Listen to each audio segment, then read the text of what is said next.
Chapter 525. When the servants of the Chui residence saw the thick smoke coming out from Chui Hao's courtyard, they thought that it was on fire and rushed over to help. When they rushed into the courtyard, they saw Chui Hao standing outside the study with his hands behind his back. Looking at the fire in the study, he instructed, "The fire in the study is too big. There's no need to take the books out. Just don't let the fire spread to other places." The annotated books in the study were a disaster to the Chui family. Because Chui Hao's ability was too great, the books that he annotated had a huge impact on the scholars. Those who had read them all viewed them as treasures. Later on, there were even people who suggested that the books that Chui Hao annotated should be printed all over Northern Wei to replace the other books so that all the scholars could learn from them. Although the person who suggested that Chui Hao's annotated books should be the standard teaching material for all the scholars in the country was trying to curry favor with Chui Hao, it also showed Chui Hao's ability. Of course, this was also one of the reasons why the Chui family was destroyed. The Emperor of Northern Wei was willing to disown his own family in order to consolidate his power. How could he allow a Han to have such a high status among the scholars in Northern Wei?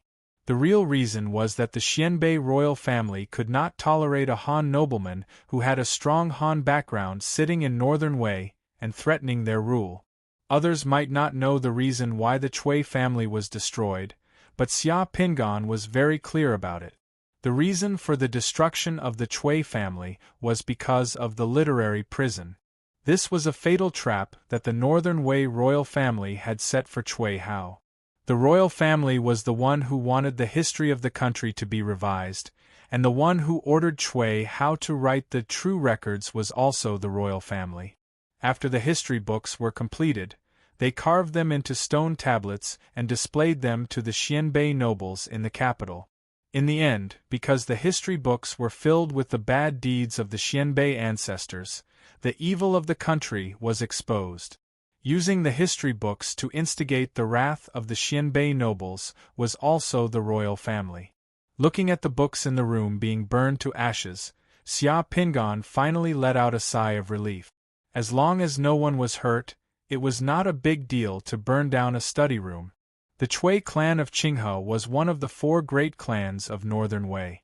Chui Hao's 7th ancestor, Chui Lin, was an official during the Three Kingdoms period. Chui Hao's great-grandfather, grandfather, and father were all high-ranking officials. His father was even bestowed the title of White Horse Duke. For such a family, burning down a study was a small matter. In the afternoon, Chui Hao's study room had been torn down. The Chui family had found a new craftsman to build a new study room for Chui Hao. Right after lunch, Grand Scribe Wang Liang came to visit.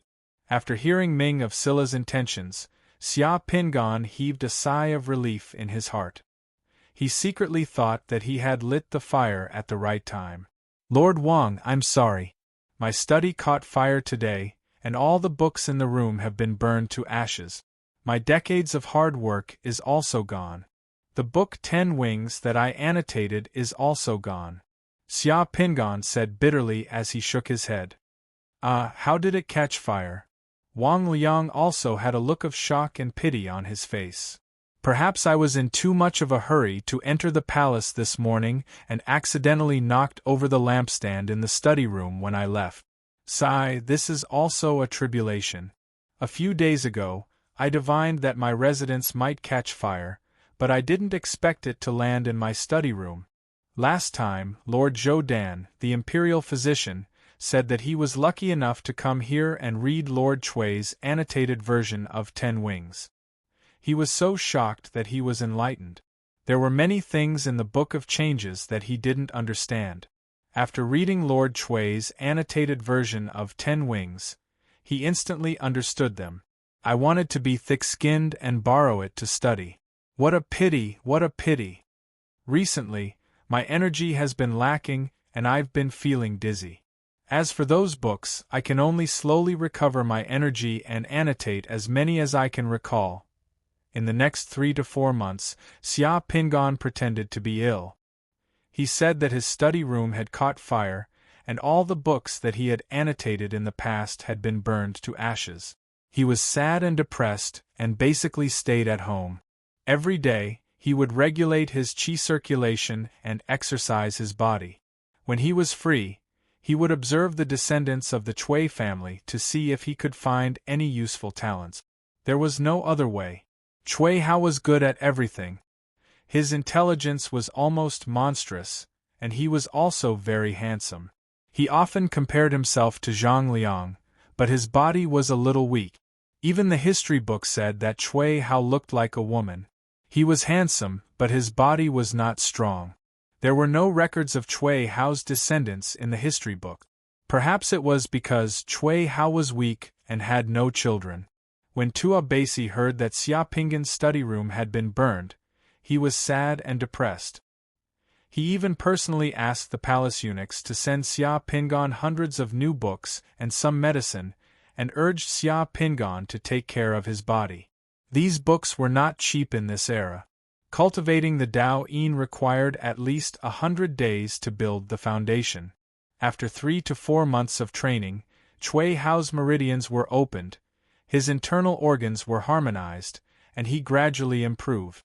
Xia Pinggan's daily energy also became more exuberant. Finally, he was no longer weak and could even draw a bow.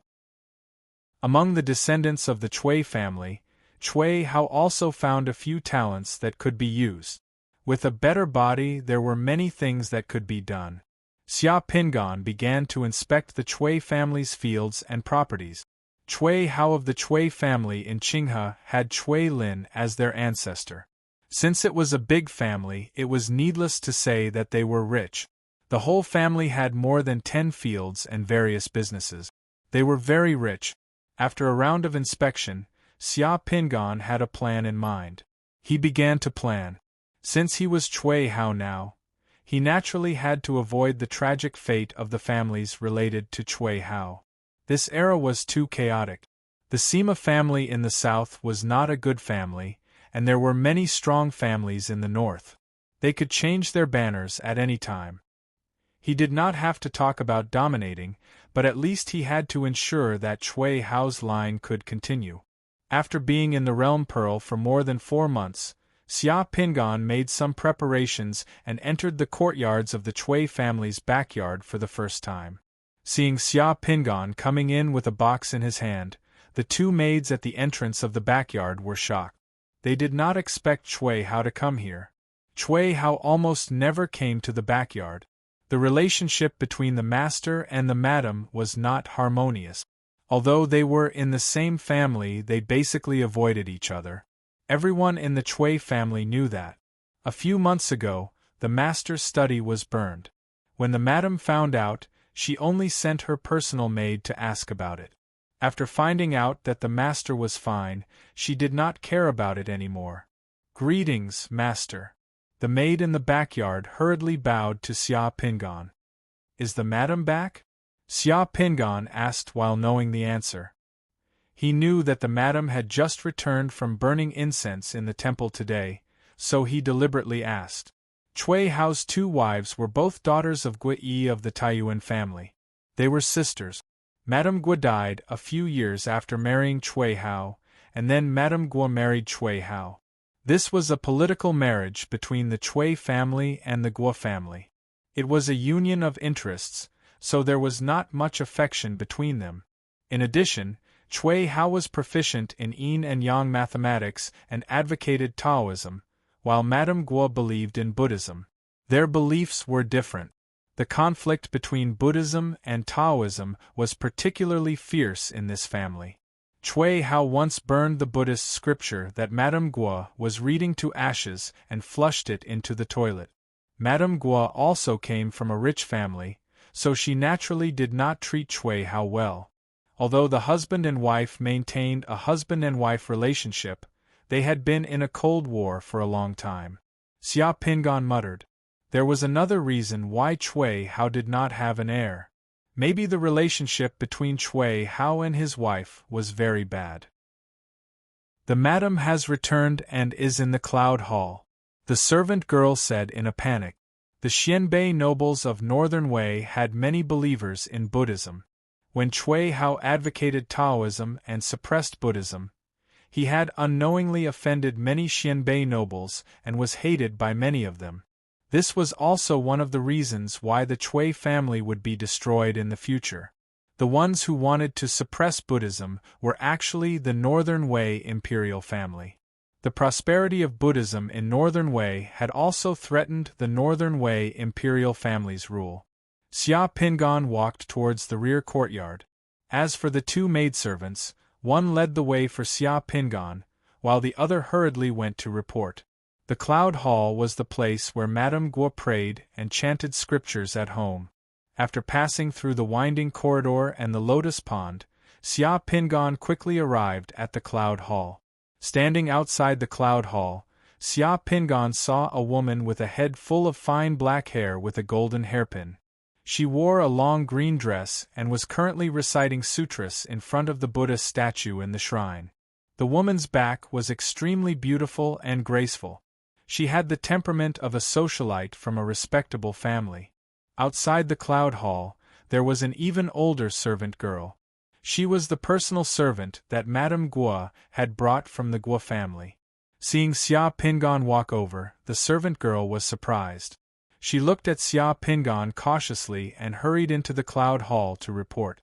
When the woman who was chanting heard the maid's warning, she also turned her head and glanced at Xia Pingan. She had phoenix eyes, willowy eyebrows, a tall nose, an oval face, and fair skin. She was indeed a beautiful woman. It was shameful to say that this was the first time Xia Pingan saw what his wife looked like. Madame Guo was also surprised to see Xia Pingan. She knew that Cui Hao didn't like her chanting scriptures at home. She was afraid that Xia Pingan would come and ruin her Buddha hall again. Therefore, she hurriedly asked her personal servant girl to close the curtain in front of the shrine. Her calm face immediately turned cold. She was ready to insult him. Wait! Xia Pingan stepped into the Cloud Hall and stopped the servant girl from closing the curtain. He raised his head and looked at the gilded bronze Buddha statue in the shrine. Then, under the shocked eyes of Madame Guo and her servant girl, he came to the futon in front of the shrine. He took out 3 incense sticks, lit them, and inserted them into the incense burner. Then, he knelt in front of the Buddha statue, put his palms together, and said, "Please forgive me, Buddhas and Bodhisattvas. I'm here to repent for my ignorance and destruction of the Buddhist scriptures. I'm willing to print tens of thousands of Buddhist scriptures to atone for my sins." After that, Xia Pingan bowed 3 times to the Buddha statue. Then, he stood up gently and said to Madame Guo, "If you want to pray and chant scriptures in the future, you don't have to hide it from me. I'll support you." "What do you mean, husband?" Though Madame Guo was shocked, she still asked calmly. She couldn't believe that her husband had changed his mind. Xia Pingan glanced at Madame Guo's servant girl and waved his hand to let her leave. The servant girl glanced at Madame Guo. Madame Guo nodded. Then, the servant girl walked out of the Cloud Hall and closed the door behind her. "I've been busy these days and haven't come to see you for a long time. I want to have a good chat with you. Please take a seat." Xia Pingan came to Madame Guo's side and sat down. Madame Guo also sat down. She felt a little relieved and relaxed, but still looked at Xia Pingan with suspicion. "I burned your Buddhist scriptures last time and objected to your belief in Buddhism. I even spoke ill of you.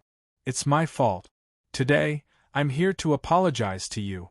Xia Pingan stood up and bowed slightly to Madame Guo. Madame Guo hurriedly stood up and bowed back. She said politely, "I didn't know you were a Taoist. It was inappropriate for me to chant scriptures at home. Please forgive me, husband." Listening to Madame Guo's diplomatic politeness, Xia Pingan could only smile bitterly. "Maybe it's hard for you to believe me at the moment, but I do apologize to you sincerely. I used to think Buddhism and Taoism were opposite. There's no Taoism and there's no Taoism. Only recently did I realize that Buddhism, Taoism and Taoism are originally one family. Red lotus, white lotus root, green lotus leaf, and green lotus root belong to the same family. Red lotus, white lotus root, and green lotus leaf don't belong to different families. It's just that their names and appearances are different. There's only one Dharma in the world. All the Dharma is Dharma, and all the Dharma is Taoism. Buddhism seeks for liberation, Taoism seeks for freedom, and all the Dharma is benevolence at the heart. What's the difference? Hearing Xiaopinggan's words and looking at his sincere and apologetic eyes, Madame Guo was really surprised. Cui Hao would never say these words before. If anyone dared to say something good about Buddhism, Cui Hao would immediately retort. Because of this, Cui Hao not only made things difficult for himself, but also turned against his cousin Cui Yi and others. They were like fire and water. The apologetic look in Xiaopinggan's eyes when he looked at Madame Guo Xiaoguo was not an act. It came from the bottom of his heart. It was because of Cui Hao that Madame Guo Xiaoguo was buried with him. Even the Guo family was killed. If Cui Hao could not change his fate, the Guo family of Taiyuan would end the fate of their entire family by marrying such a son-in-law. Darling, why did you change so much? Madame Guo asked curiously. Let me know. Recently, I went out for a walk. Just 2 days ago, I wandered into the forest for a rest. Suddenly, I saw a monk from the western regions sitting under a tree. That monk had a dignified appearance. When he saw me, he didn't say anything and suddenly began to recite a Buddhist scripture. You know my temper. I have never liked Buddhist scriptures. When I heard that monk reciting the scripture, I turned around and was about to leave. But when I took a few steps, I suddenly heard that the Buddhist scripture was very similar to the teachings of Confucius in the Analects of Confucius. Madame Guo Xiaoguo frowned slightly. She was very familiar with many of the Buddhist scriptures translated from the Wei Kingdom, but she didn't know which one Xiaopinggan was talking about. Which words made my husband think that the Buddhist scriptures were the same as what Confucius said? Don't do to others what you don't want others to do to you. This saying came from the Analects of Confucius. I often talk about it to educate the disciples in the family. You should know it, madam. Yes, that's right. I didn't expect that the Buddha would say almost the same thing as Confucius. Xiaopinggan said with a shocked expression on his face. Oh really? Which words?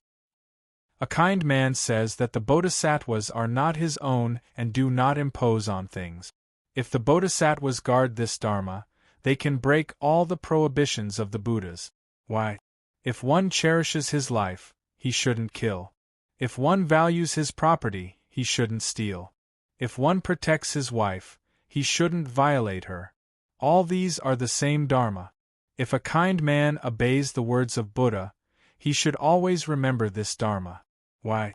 There are no sentient beings who are happy with suffering. Those who have done something seek peace and happiness. Even the bodhisattvas seek Anyatarasamyaksambodhi are happy for him. Kind man says that this is righteousness. I say, don't impose on things if you don't do it. This dharma is what the bodhisattvas should always guard. Xiaopinggan recited a paragraph of the Buddhist scripture and said with emotion, Madam, listen. The Buddha's teaching to the bodhisattvas is don't impose on things if you don't do it. Isn't this the same as Confucius' teaching to the Confucians, don't do to others what you don't want others to do?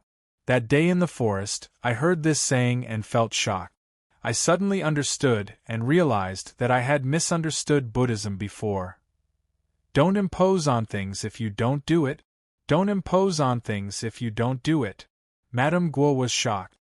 Just like what you said, the Buddha's teaching is exactly the same as Confucius saying, don't do to others what you don't want others to do. Madam, it's not just that.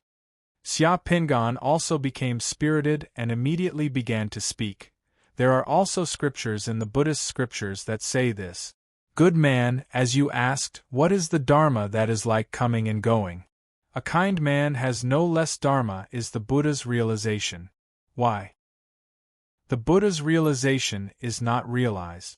A kind man has no birth of dharma is the Buddha's realization. A kind man has no destruction of Dharma is the Buddha's realization. A kind man has two sides of Dharma is the Buddha's realization. For a good man, the nature of all karma is Tathagata's realization. For all dharmas to be born from karma is Tathagata's realization. For the dharma of karma to be like lightning is Tathagata's realization. For a good man, the dharma of one aspect is Tathagata's realization. What is the Buddha's realization? All dharma is neither coming nor going, neither arising nor destroying, neither taking nor giving up, neither increasing nor decreasing. A kind man has the nature of all dharma. Everything is indescribable, and is not something that can be argued with words. Such a dharma is the realization of the Buddha. Xia Pingan casually recited another paragraph of scripture. Look, madam. Isn't this scripture the same as what Laozi said about the formless great Tao? The great Tao can be understood, the great Tao can be understood, the great Tao can be named, and the great Tao can be named. After listening to the scripture recited by the monk from the western regions, I was suddenly enlightened. I finally understood that Buddhism, Confucianism, and Taoism were originally one family. I also finally understood how narrow-minded I was before. I was too obsessed with the differences between sects and names instead of seeing through the true meaning behind the three sections. Mrs. Guo murmured to herself with a slight frown. She was also surprised. Husband, I've read many Buddhist scriptures translated by the Wei state, but none of the scriptures you just mentioned are the same as the one you just mentioned. I wonder which Buddhist scripture they are from. Xia Pingan thought to himself, of course you don't know now. This Buddhist scripture was only translated in the Tang dynasty. I was greatly shocked at that time and also asked the monk from the western region what Buddhist scripture it was. The monk smiled and said that this Buddhist scripture hadn't been introduced to the Wei state yet. I was the first person in the Wei state who was fortunate enough to hear this Buddhist scripture. The name of this Buddhist scripture is Mahayana Li Script Universal Light Scripture. As a devout Buddhist believer, Madame Guo became anxious when she heard that this Buddhist scripture hadn't been introduced to the Wei state yet. She immediately asked, I feel that this scripture is extremely exquisite just by listening to you recite a few sentences. I've never heard of it before. I wonder if you still remember the other parts of the Buddhist scripture?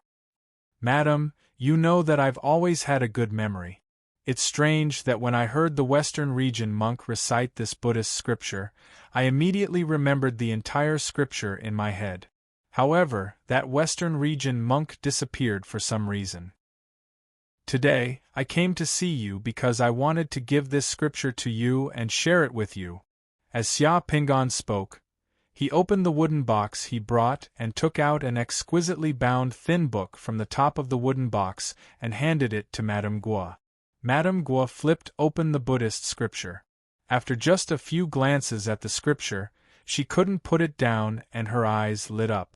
However, in the blink of an eye, Madame Guo also discovered the abnormality of this Buddhist scripture.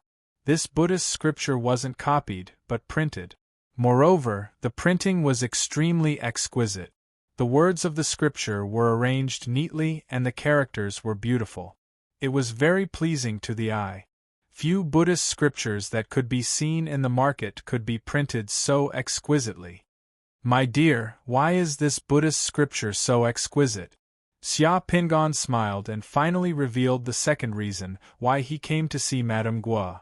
Ahem, this is the second reason why I came to see you today. I have a business here that I want to hand over to the Guo family. If this business is successful, all the scholars in the world will be able to read such exquisite books at a lower price. The Guo family will become the world's largest bookseller and make a lot of money every day. Ah, what kind of business is it? It's so amazing! Madame Guo wasn't an ordinary woman. As a woman from the Guo family, she naturally knew how much profit the Guo family would bring to the whole family once they became the world's largest bookseller. In the Wei Kingdom, it wasn't shameful for the rich and powerful to do business. As long as there was money to be made, there were plenty of people who would do it. Seeing that the pawnshop in the temple could make money, even the royal family wanted to open a pawnshop. It was much better to be a bookseller than a pawnshop. "Madam, this is the business." Xia Pingan opened a wooden board at the bottom of his box and saw that under the board were wooden carvings of movable type seals. When the seals were arranged together, they formed an article. "Why are these words arranged one by one? They can even move." Xia Pingan casually changed 2 words. "Madam, you're so smart. You should know the secret behind this." With Xia Pingan's explanation, Madame Guo immediately understood the secret of movable type printing. Her eyes sparkled and she looked at Xia Pingan in a completely different way. "This kind of business is unique in the world. Whoever controls it will have great profits. My dear, are you really willing to let the country manage it? Madame and I are originally a family. My branch of the Chui family and the Guo family are also one. There's no need to distinguish between us. Madam, you don't have to worry too much. You can find time to return to the Guo family. I'll also write a letter to my father-in-law to let him know how to handle it." Chapter 526.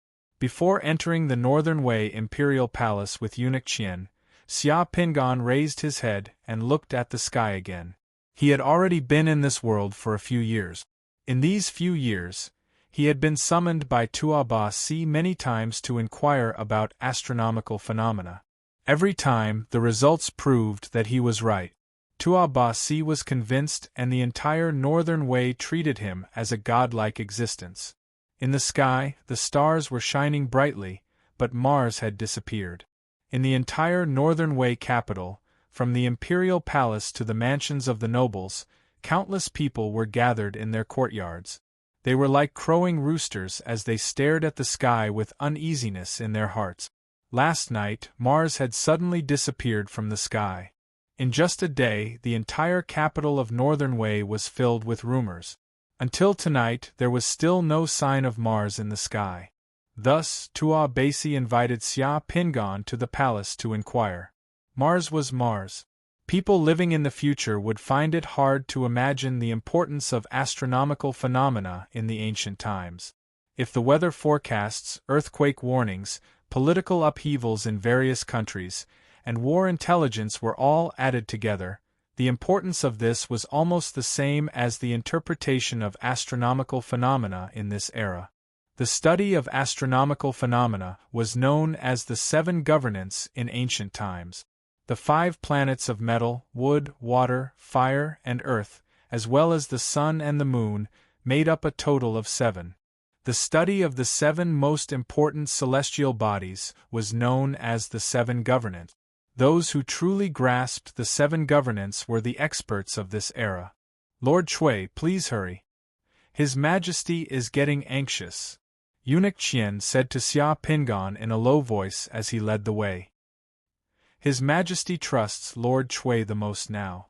Lord Chui was the one who objected to moving the capital last time, and it turned out that Lord Chui was right. That natural disaster passed very quickly, and the refugees were also settled. The coming year will be smooth sailing. If His Majesty had listened to those people's nonsense about moving the capital last time, who would be able to live a peaceful life now? Sigh. Why did Mars disappear all of a sudden when everything was fine?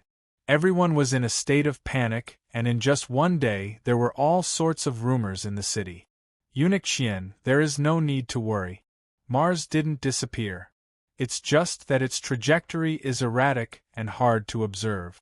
The omen this time has nothing to do with Wei. Xia Pingan said calmly. With Lord Chui's words, I am relieved. Eunuch Qian heaved a sigh of relief.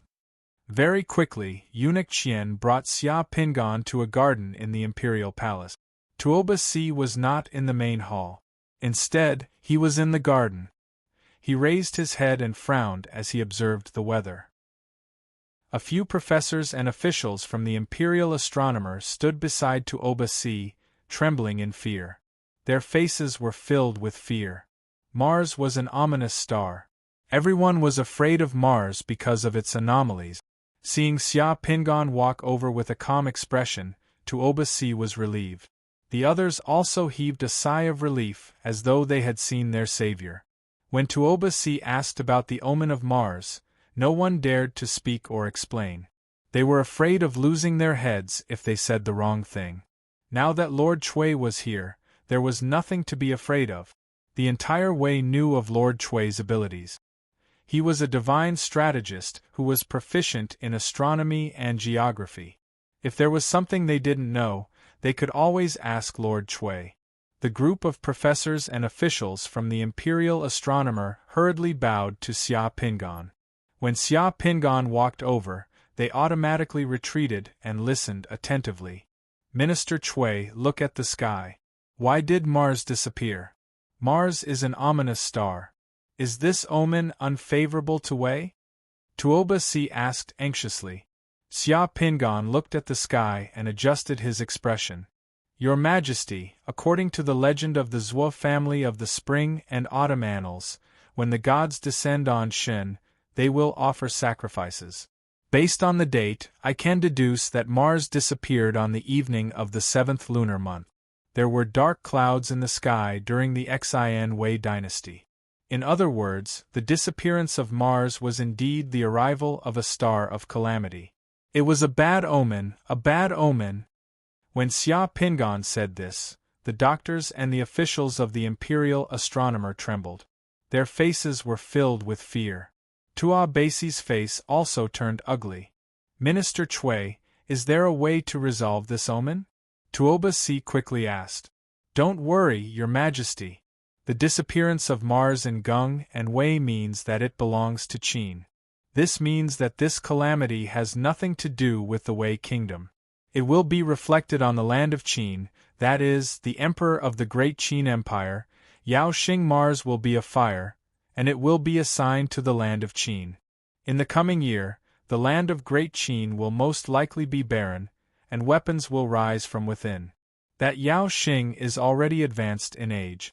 Xia Pingan knew that in the coming year, the Great Qin Empire would really experience a rare drought. The land would be barren, and the political situation would take a turn for the worse. Rumors would spread everywhere.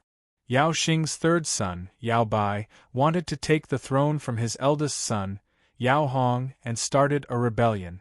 In the end, the rebellion failed, and Yao Bai was executed. After this rebellion, the Great Qin Empire's vitality was greatly damaged. Yao Xing's health was not good to begin with, and after this, his condition worsened. Hearing Xia Pingan's words, Tuoba Si heaved a long sigh of relief. He was finally relieved. It was fine as long as it had nothing to do with him.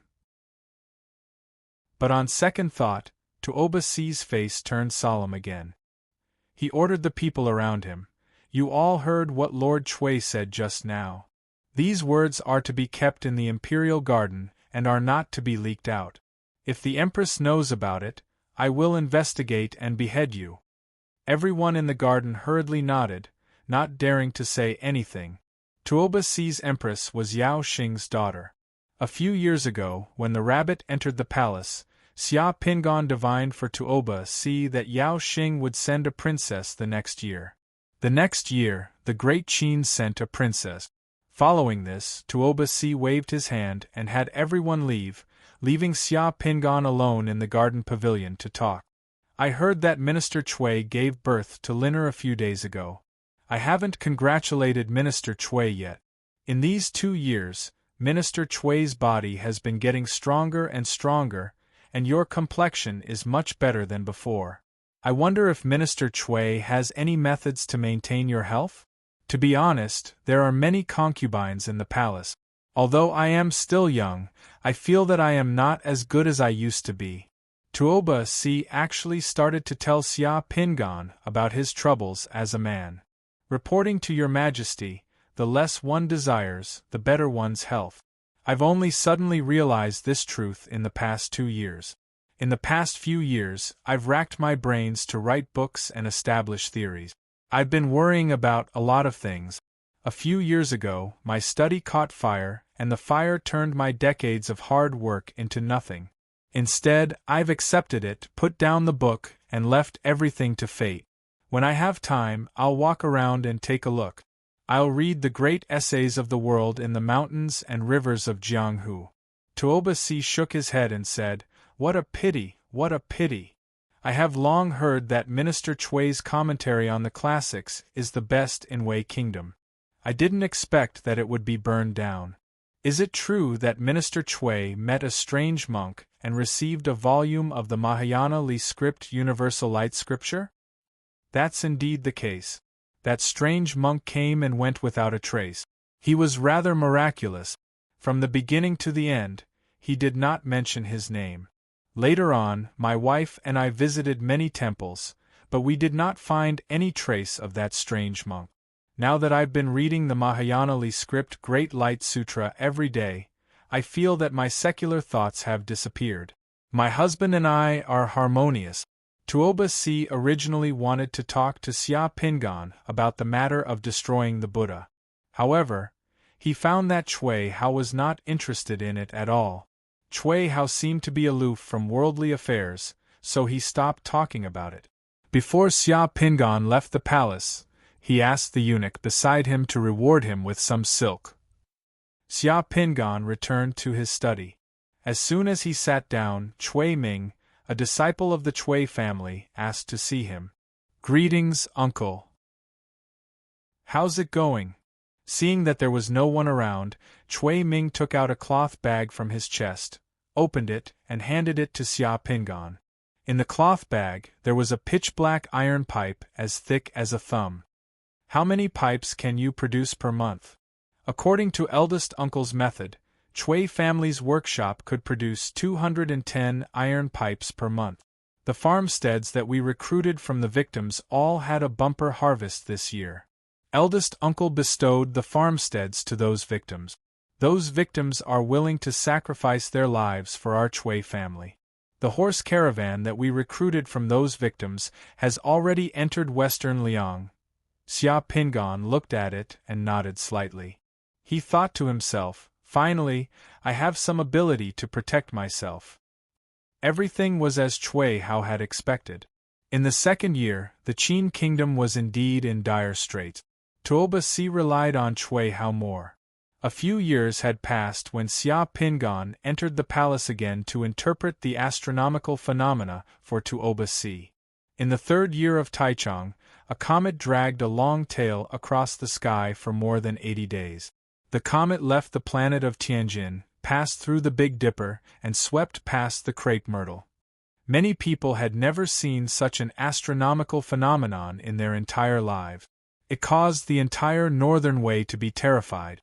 Before this, many people had never seen such an astronomical phenomenon in their entire lives. A group of scholars and imperial astronomers flipped through the ancient records and finally found such a record in the Book of Han. Before Wang Mang seized the throne, the comet entered and exited. Hearing this, Tuoba Si was terrified and summoned Xia Pingan to the palace. "Your Majesty, don't worry. Currently, the Wei Kingdom is in an orderly state. Thus, this calamity will not appear in our Wei Kingdom. Instead, it will appear in a large country in the south of our Wei Kingdom. That large country has a weak ruler and strong officials, and there will be a great change." When Tuoba Si heard this, he heaved a sigh of relief. That large country in the south with a weak ruler and strong officials was none other than the Jin Kingdom. Right now, Sima Duan was like a puppet in Jin Kingdom and had reached his limit. Lu Yu's authority was overwhelming, and his reputation in Jin Kingdom had reached its peak. When will the great change that Minister Chui spoke of take? Tuoba Si asked. In less than 2 years. Xia Pingan replied with certainty. I didn't expect that Jin Kingdom would also walk on such a path. In Minister Chui's opinion, how can a country avoid such a calamity? The ancients have said that the calamity is caused by humans. If humans don't have any flaws in their actions, demons won't cause them. If humans have flaws, the calamity will appear in the heavens. The heavens are constant, and it won't be easy for 100 generations. Fortune and calamity come from the heart. If one wants to be free from calamity, one must constantly cultivate virtue and reflect on one's actions. If one has a clear conscience, one will naturally be free from calamity. Minister Chui's words are great. After dealing with the matter, Xia Pingan walked out of the palace again. In the past few years, he had raised a few groups of horse bandits. Previously, he had invested a lot in them. He didn't expect that these horse bandits would actually start to earn money.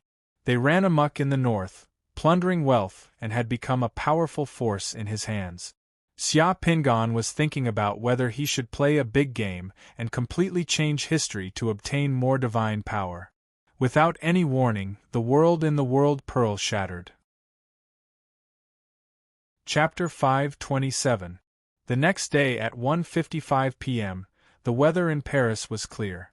Xia Pingan arrived at the 11th District Committee of Orders stronghold 5 minutes early. Just like yesterday, even though it was broad daylight, when Xia Pingan's figure turned from transparent to blurry, Fang Lingxian appeared in front of Xia Pingan immediately. Fang Lingxuan's eyes lit up when she saw Xia Pingan. She couldn't help but say in her heart, "This guy is still so handsome." Today, Xia Pingan was wearing the outfit that Emily had prepared for him at home. He was wearing sunglasses and a tight black t-shirt. The black t-shirt was a close-fitting tactical vest. On the left and right sides of the tactical vest were two silver Manuel MR-98 rifles, which were Xia Pingan's favorite. On the outside, he was wearing a short black leather trench coat and a pair of anti-stab combat boots. He looked clean and neat, yet very stylish. The Manuel MR-98 was a classic handgun produced in France. Xia Pingan had raided an armory last time, and there were a few of them in there. Since he was going out on a mission today, Xia Pingan only had 2 of them with him. It had to be said that Emily, who lived in a fashionable metropolis like Paris, had a good eye for beauty. Xia Pingan felt that this disciple of his was about to become his personal assistant. "Everyone is here. We're just waiting for you." Fang Lingyin heaved a sigh of relief when she saw that Xia Pingan had arrived on time. She had been worried that Xia Pingan would disappear with the realm pearl, or that something would happen to him. If that were the case, today's mission would be ruined. Entering the underground city of Paris was a dangerous place, and there was no one at the Sixth Sun realm guarding it. "The mission is to gather here at 2 o'clock. I'm not late, right?" Xia Pingan shrugged. "No, the people from the Dragon Group just arrived," Fang Lingxian said as she sized up Xia Pingan. Xia Pingan's aura was the same as yesterday, but for some reason, she could feel that Xia Pingan seemed to be in a good mood today. He was very happy, and his entire person was slightly different from yesterday. Xia Pingan was, of course, happy because Cui Hao's realm pearl had increased his divine power by 64 points. After the fusion last night, the Xia Pingan secret mandala's divine power limit had increased to 8,068 points. There was also a sculpture of Cui Hao observing the stars in the secret mandala. He could summon Cui Hao by spending 81 points of divine power. The summoned Cui Hao had mastered a very powerful skill that even Xia Pingan was envious of. It could perform divination. Xia Pingan did not know if his fusion with Cui Hao's realm bead was considered a breakthrough fusion, but the new 64 points of divine power corresponded with the 64 hexagrams. It had a special meaning, so it should be considered a good fusion. At least it was a perfect fusion. After receiving the Committee of Orders Realm Pearl, Xia Pingan naturally had to take part in this mission. As she spoke, Fang Lingxian led Xia Pingan into the courtyard of the stronghold. There were a few black bulletproof military SUVs with steel nets parked in the courtyard. They looked a little tough. There was an automatic machine gun and a rocket launcher on the roof of one of the SUVs. Almost no one in the city of Paris dared to mess with those SUVs.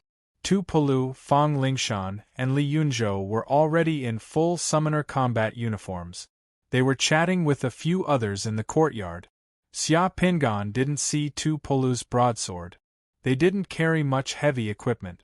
Fang Lingshan and Li Yunzhou only carried an alloy field knife and a pistol each.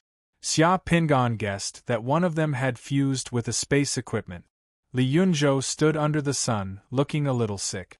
The smile on his face was a little fake. He didn't seem to be in good spirits. It seemed that he hadn't recovered from the nightmare last night.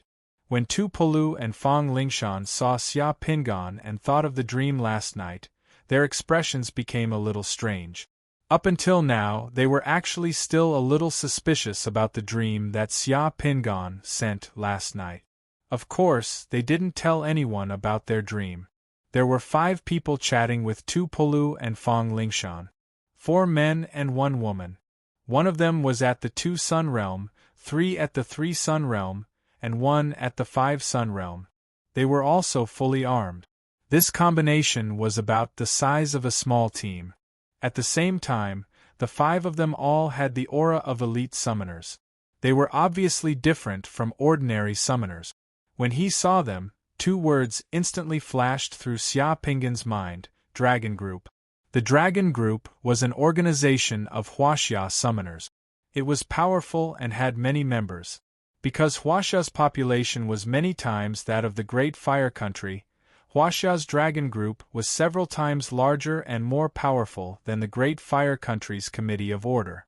On this earth, Huaxia had the most summoners. They had the longest history and were also the strongest. This was because Huaxia was the origin of this world's summoners. They had been researching the Realm Pearl for thousands of years. As soon as Xia Pingan arrived with Fang Lingshan, the gazes of the 5 people shifted to Xia Pingan at the same time. Each of their eyes flickered. Fang Lingshan was about to introduce the 5 people to Xia Pingan when a muscular man in his 40s with a tiger-like aura strode towards Xia Pingan. He took the initiative to extend his hand. "Hello, Mr. Xia Pingan. Let me introduce myself. I'm Chen Changming from the Dragon Group, the leader of the Paris operation team. I'm very happy to be able to meet our Huaxia compatriots in Paris." "Hello, Team Leader Chen." Xia Pingan extended his hand and shook Chen Changming's hand. Just like when he met Department Head Yen, Chen Changming's divine power surged towards Xia Pingan as soon as they shook hands. He wanted to test Xia Pingan's strength. Xia Pingan calmly pushed back Chen Changming's divine power. As the saying goes, seeing is believing. With this test, Chen Changming immediately confirmed Xia Pingan's identity and strength. This strength couldn't be faked. Only a summoner at the 6th Sun Realm could do this so easily. Chen Zhongming waved his hand, and the other 4 Dragon Group summoners all came over. Chen Zhongming introduced Xia Pingan to the others. Of the 4 people, 1 was called Lu Xiong, 1 was called Yang Xiaodong, and 1 was called Chao Tong. The girl was called Su Xiao. She had short hair, but her face was very beautiful. Her forehead had a delicate beauty point. With Xia Pingan's strength, these Dragon Group members were very respectful towards Xia Pingan. "Mr. Luo, after we found out that you were in Paris, we immediately contacted Mr. Luo and's family and told them that you were safe. They were very happy when they found out that Mr. Luo was still alive. This time, we came to Paris to carry out a mission, so I have something to pass to Mr. Luo," Chen Changming said. With a wave of his hand, 2 letters appeared in his hand. "Mr. Luo, these are letters from your father and mother. They just arrived from China. I'll pass them on your behalf." Xia Pingan took the 2 letters. This Dragon Group was indeed powerful. They started to form alliances as soon as they met. Chapter 528. The engines of several SUVs roared as they sped through the streets of Paris. As the vehicles sped past, the fallen leaves of the sycamore trees on the ground swirled and rolled on the streets. Some punks riding on motorcycles on the street saw the motorcade and shrank their heads, not daring to cause trouble. At this moment in the city of Paris, those who could drive such murderous vehicles ostentatiously through the streets were not ordinary forces. Ordinary people would be courting death if they dared to provoke them. Xia Pingan sat in the back of the car in the middle. The driver was Tu Polu, and the one sitting next to Xia Pingan was Fong Lingxian. Tu Polu was concentrating on driving. Fong Lingxian glanced at Xia Pingan from time to time. Xia Pingan was holding a letter in his hand and reading it. He rubbed his face with one hand, and the expression on his face was a bit strange. The letter was written by Luo An's parents. It was filled with all kinds of concerns and greetings, and also mentioned their current situation. After Huaxia knew that Luo An had become a summoner, Luo An's parents enjoyed a lot of preferential treatment according to Huaxia's laws. For example, Luo An's father was very happy. As a direct relative of a summoner, one of the preferential treatments he enjoyed was a 50% reduction in his personal income tax. Luo An's mother enjoyed a special allowance from the government, and Luo An's grandfather was sent to the government's senior nursing home, and so on.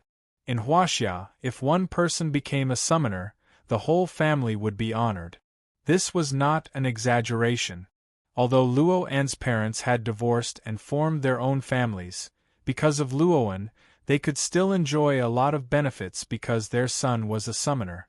For ordinary families, this benefit was not only a huge honor, but also brought many benefits in reality. It was enough to make people around them very envious. There were 2 letters, one for each of Luo An's parents. At the end of the letter, both of them asked Luo An to return to China to visit them if he had time. Luo An's father introduced his 2 half-brothers to Luo An, and they were proud of him as their summoner brother. Luo An's mother also introduced his half-brother and half-sister to him, and how cute they were, and so on. Xia Pingan still had some memories left by Luo An in his mind. Luo An's memory of his parents was a bit vague. After the divorce, there was not much support for Luo An. Luo An's father tried his best to take care of Luo An. As for Luo An's mother, because she did not have much income and financial conditions were poor, they rarely met. As for Luo An's half-brothers and sisters in China, Luo An saw them a few years ago, but the feeling of those meetings were not very good. Everyone were quite cold, and Luo An did not cause any trouble. Luo An did not hear anyone call him brother. Luo An did not hear anyone, but he did see a lot of people. Luo An says, if it were not for the fact that he was no longer reluctant to leave his family in China, Luo An would not want to go abroad to paint. This sudden family warmth made Xia Pingan not know how to face it for a while. He could only smile bitterly, shake his head, and put the 2 opened letters into his space warehouse. He was using the body that Luo An abandoned. The preferential treatment that Luo An's parents received would be his repayment to Luo An's parent. There was no need to meet them. If there was a chance, he would give Luo An's parents some money. As an ordinary family, money was the most practical and the most important thing. Seeing Xia Pingan put away the letters, Fong Lingxian probed, well, in history, Huaxia's summoners sacrificed the most for the country. Huaxia has a lot of preferential policies for summoners. Do you have any plans to return to Huaxia? Everyone could see that the Dragon Group and Huaxia were trying to rope Luo An in. A summoner above 6 Yuan realm was a high-end talent no matter where he went. The Committee of Order also wanted to rope him in. This mission in Paris was a test contact between the 2 sides. Since Luo An was originally from Huaxia, the Committee of Order could only watch helplessly from the side. Fortunately, Luo An was still in a cooperative relationship with the Committee of Order. He was working for the Committee of Order, so he could be considered foreign aid from the Committee of Order. The Committee of Order still had an advantage. I don't plan to go back for the time being. When this mission is over, I'll send some money to my family in Huaxia so they can live a good life. It doesn't matter if I go back or not. Xia Pingan shrugged. Hearing Xia Pingan's words, Fong Lingxian let out a sigh of relief. She sighed with emotion and said meaningfully, for a powerful summoner, an ordinary family is often just a burden. It's not necessarily a good thing to bring ordinary people into our world. Sometimes it might even bring harm to them. You should understand what I mean. It's better to keep a distance. Yes. Xia Pingan nodded in agreement. They're too weak and our world is too dangerous. The daily life that we're used to might be a disaster for them. Oh right. Xia Pingan suddenly thought of something and changed the topic. Have the monsters in Huaxia been cleared out? The monsters in the big cities have basically been cleared out. Only some of the monsters in the mountains in the west of Huaxia and the Siberian wilderness in the north are still being hunted down because they're well hidden. The order in Huaxia has been gradually restored in the past 2 years. The Siberian wilderness was an ancient name in the Siberian region. Huaxia occupied about 3/5 of the Siberian wilderness on this planet. The remaining 2/5 was the Siberian wilderness of Russia. This was the history of this world, and there were no border disputes between the two sides. Xia Pingan nodded. After reading the 2 letters in the car, and chatting with Fang Lingxian for a while, several SUVs came to a stop in the eastern suburbs of Paris. We're here. Fang Lingxian opened the door and got out of the car. Xia Pingan got out of the car as well. The place where the car stopped, within a square kilometer, was already a charred and collapsed ruin of houses. As soon as he got out of the car, Xia Pingan saw a large crater left by the impact of a meteorite. Below the crater was a collapsed underground shelter, which was connected to the Paris subway track. Several red-eyed stray dogs saw the people getting out of the car and quickly ran away. It was daytime and there was no one around. There was a lifeless atmosphere and no one dared to come here. The surrounding air was inexplicably cold. The fallout shelter had also become an underground ruin. The tracks of the subway connected to the fallout shelter were twisted like fried dough twists in the broken tunnel, revealing the melted wreckage. In the ruins of the big pit, some human bone fragments could be vaguely seen. In the rubble under Xia Pingan's feet, there was a charred teddy bear covered in dust. There were also some miscellaneous items scattered on the ground around it. One could imagine how tragic this place was at that time. On the day of the apocalypse, this place was hit by a meteorite. None of the 12,000 people in the sanctuary survived.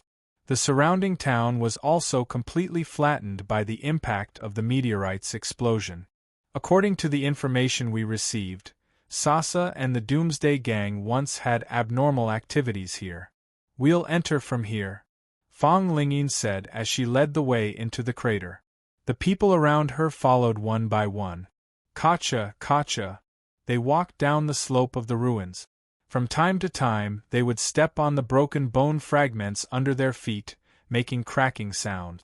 At the bottom of the crater, there was a huge hole connected to the subway below. The huge melted steel structure was exposed at the bottom of the tunnel, and it was already rusted. In the blink of an eye, they entered the pitch-black subway tunnel, and the surroundings began to darken. Xia Pingan waved his hand and summoned a firefly capsule, 5 elite slave soldiers, and the black dragon. The fireflies fluttering in the air immediately lit up the tunnel. The 5 elite slave soldiers with a layer of faint red light on their bodies held long spears and opened the way in front. The black dragon followed behind the 5 elite slave soldiers. Seeing the things that Xia Pingan summoned, the others didn't feel anything special, but Tu Polu and Fang Lingshan were greatly shocked. In the darkness, Xia Pingan blinked his eyes at Fang Lingshan and Tu Polu respectively as he watched their wonderful expressions. Chapter 529.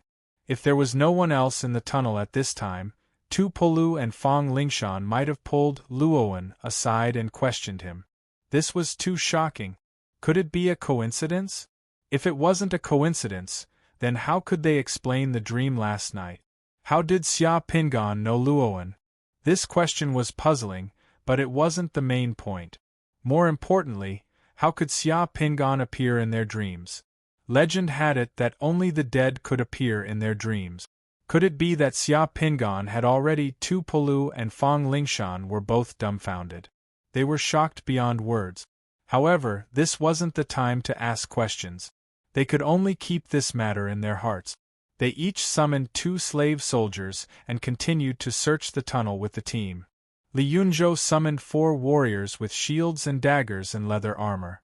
One of them stood on each side of him, ready to protect him at any time. Fang Lingshan rolled her eyes at Li Yunzhou. She thought that he was a disgrace to her. Apart from Xia Pingan, everyone else summoned their own things after entering the tunnel. Of course, it wasn't that they were worried about Xia Pingan.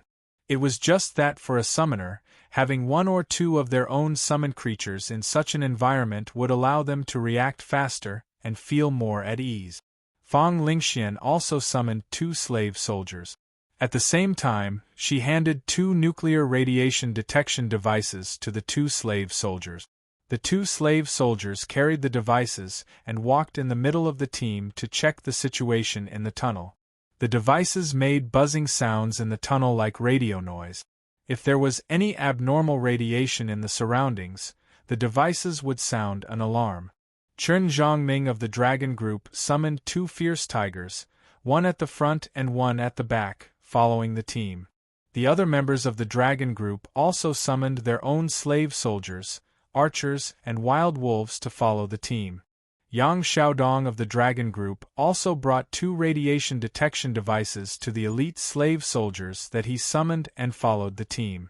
In this way, the 4 devices would work with buzzing sound. As long as there was any abnormal radiation, it would be impossible for them to not discover it. Everyone turned on the descending light of their summoned creatures. These summoned creatures all emitted a faint red light, which was especially bright in this pitch-black underground. At least, they didn't feel as gloomy as before. Summoners in modern clothing, warriors from different dynasties, slave soldiers, and all kinds of animals. The combination of this team was amazing. Xia Pingan had already summoned the Boy of Fortune. The Boy of Fortune mischievously ran around the team, appearing and disappearing. No one noticed him. Some scattered human skeletons could be seen in the tunnel from time to time. The skulls and shins of the skeletons were shattered, and terrifying holes and lacerations could be seen on the skeletons. As experienced summoners, they could tell that these skeletons had been attacked by demon rats when they were alive. Some of the skeletons had broken helmets and walkie-talkies, as well as scattered bullet shells on the ground. As for the bullet holes on the walls on both sides of the tunnel, they could be seen everywhere. The skeletons were scattered, numbering in the hundreds. Some of the skeletons belonged to demon rat. Many human skeletons and demon rat skeletons were mixed together. It could be imagined that the battle here must have been very fierce. These skeletons were left behind by the French army. These French soldiers were actually very courageous to be able to fight against the monsters here. Fang Lingxian softly said. Both sides of the walls here are scorched black. There are traces of high temperature. The French army should have used flamethrowers or detonated high-energy incendiary bombs here. Chen Zhongming glanced at the walls on both sides of the tunnel. A requiem ritual has been performed here. It should have been performed by a sacrificial priest in the army. Xia Pingan glanced at those skeletons and felt the uniqueness of those skeletons. After performing the requiem ritual, even if the skeletons had decayed in such a tunnel, they would not turn black and moldy. Instead, they would reveal a white texture and look very clean. After crossing this area of skeletons, Xia Pingan didn't walk too far in the tunnel. After walking for less than 3 kilometers, he found several pitch-black holes as thick as buckets on one side of the tunnel. Outside the holes, there was a pile of fine sand on the ground. The black dragon barked a few times at the holes. Xia Pingan immediately understood what the black dragon meant. There was the aura of monsters at the holes. They were sandworms. Everyone, be careful. There are sandworms in the holes. Xia Pingan reminded everyone. Fang Lingxian summoned the detector to check the holes of the sandworms. The detector's sound indicator was normal, which meant that there was nothing in the holes of the sandworms. In fact, Child of Fortune had already entered the 2 holes when he saw them. He went a few hundred meters inside and circled around. There was indeed nothing inside. There were only 2 sandworms sleeping in the holes. Sandworms were very sensitive to sound. As soon as everyone arrived, the sandworms sleeping inside were immediately awakened by the sounds on the ground. They started to crawl out of the holes. As soon as the sandworms moved, rustling sounds drifted out of the pitch-black holes which were as thick as buckets. Chow Tong, stay here and deal with the sandworms. Everyone, continue to search. Everyone didn't stop and continued to search.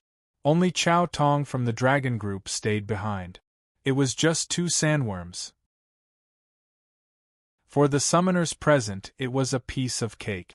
Everyone continued to move forward. After walking a few dozen meters, the aura of divine power fluctuated behind them. Scorching flames lit up, and the sandworms that crawled out from below turned into ashes in the tunnel. Chow Tong quickly caught up with the team. Unfortunately, there are no realm pearls.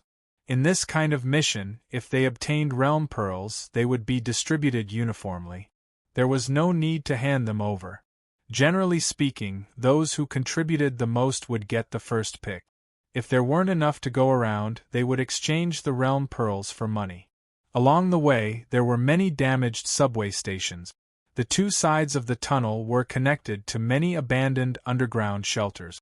Xia Pingon and the others followed the tunnel and searched the shelters one by one. Along the way, they occasionally encountered a few sandworms, which were easily dealt with by Xia Pingon and the others. The group entered the underground at around 2 o'clock in the afternoon. A few hours later, when the sky outside gradually darkened, the number of sandworms in the tunnel seemed to have increased. Xia Pingon and the others had just finished checking an abandoned shelter about the size of a basketball stadium.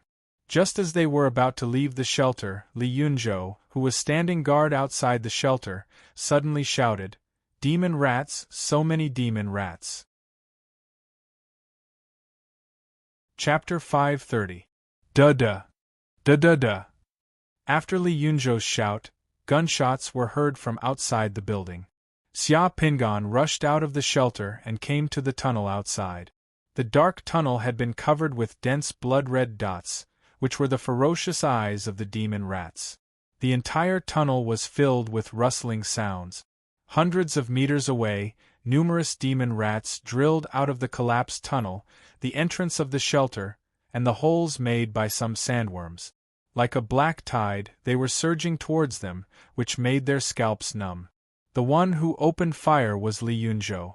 He was holding an assault rifle in his hand and was shooting at the demon rats in the tunnel. The sound of gunfire was actually the best way to alert everyone of the arrival of the demon rats. Some of the demon rats were hit by the bullets and fell to the ground. However, they were still struggling and didn't die. The rest of the demon rats continued to rush over. In a split second, the ground, the walls on both sides and even the ceiling of the tunnel were filled with the figures of demon rats. Those demon rats scurried and nimbly dodged the attacks before rushing towards them. The other people's summoned beasts had already rushed to the front and started to fight those demon rats. The elite slave soldiers summoned by Xia Pingon were throwing out their javelins one after another to push those demon rats to the ground. However, there were too many demon rats. After throwing out their javelins, some elite slave soldiers rushed forward with their long spears and started to fight those demon rats in the tunnel. The other people summoned archers, slave soldiers, tigers and wolves also roared and rushed forward. They formed a line of defense and started to fight those demon rats.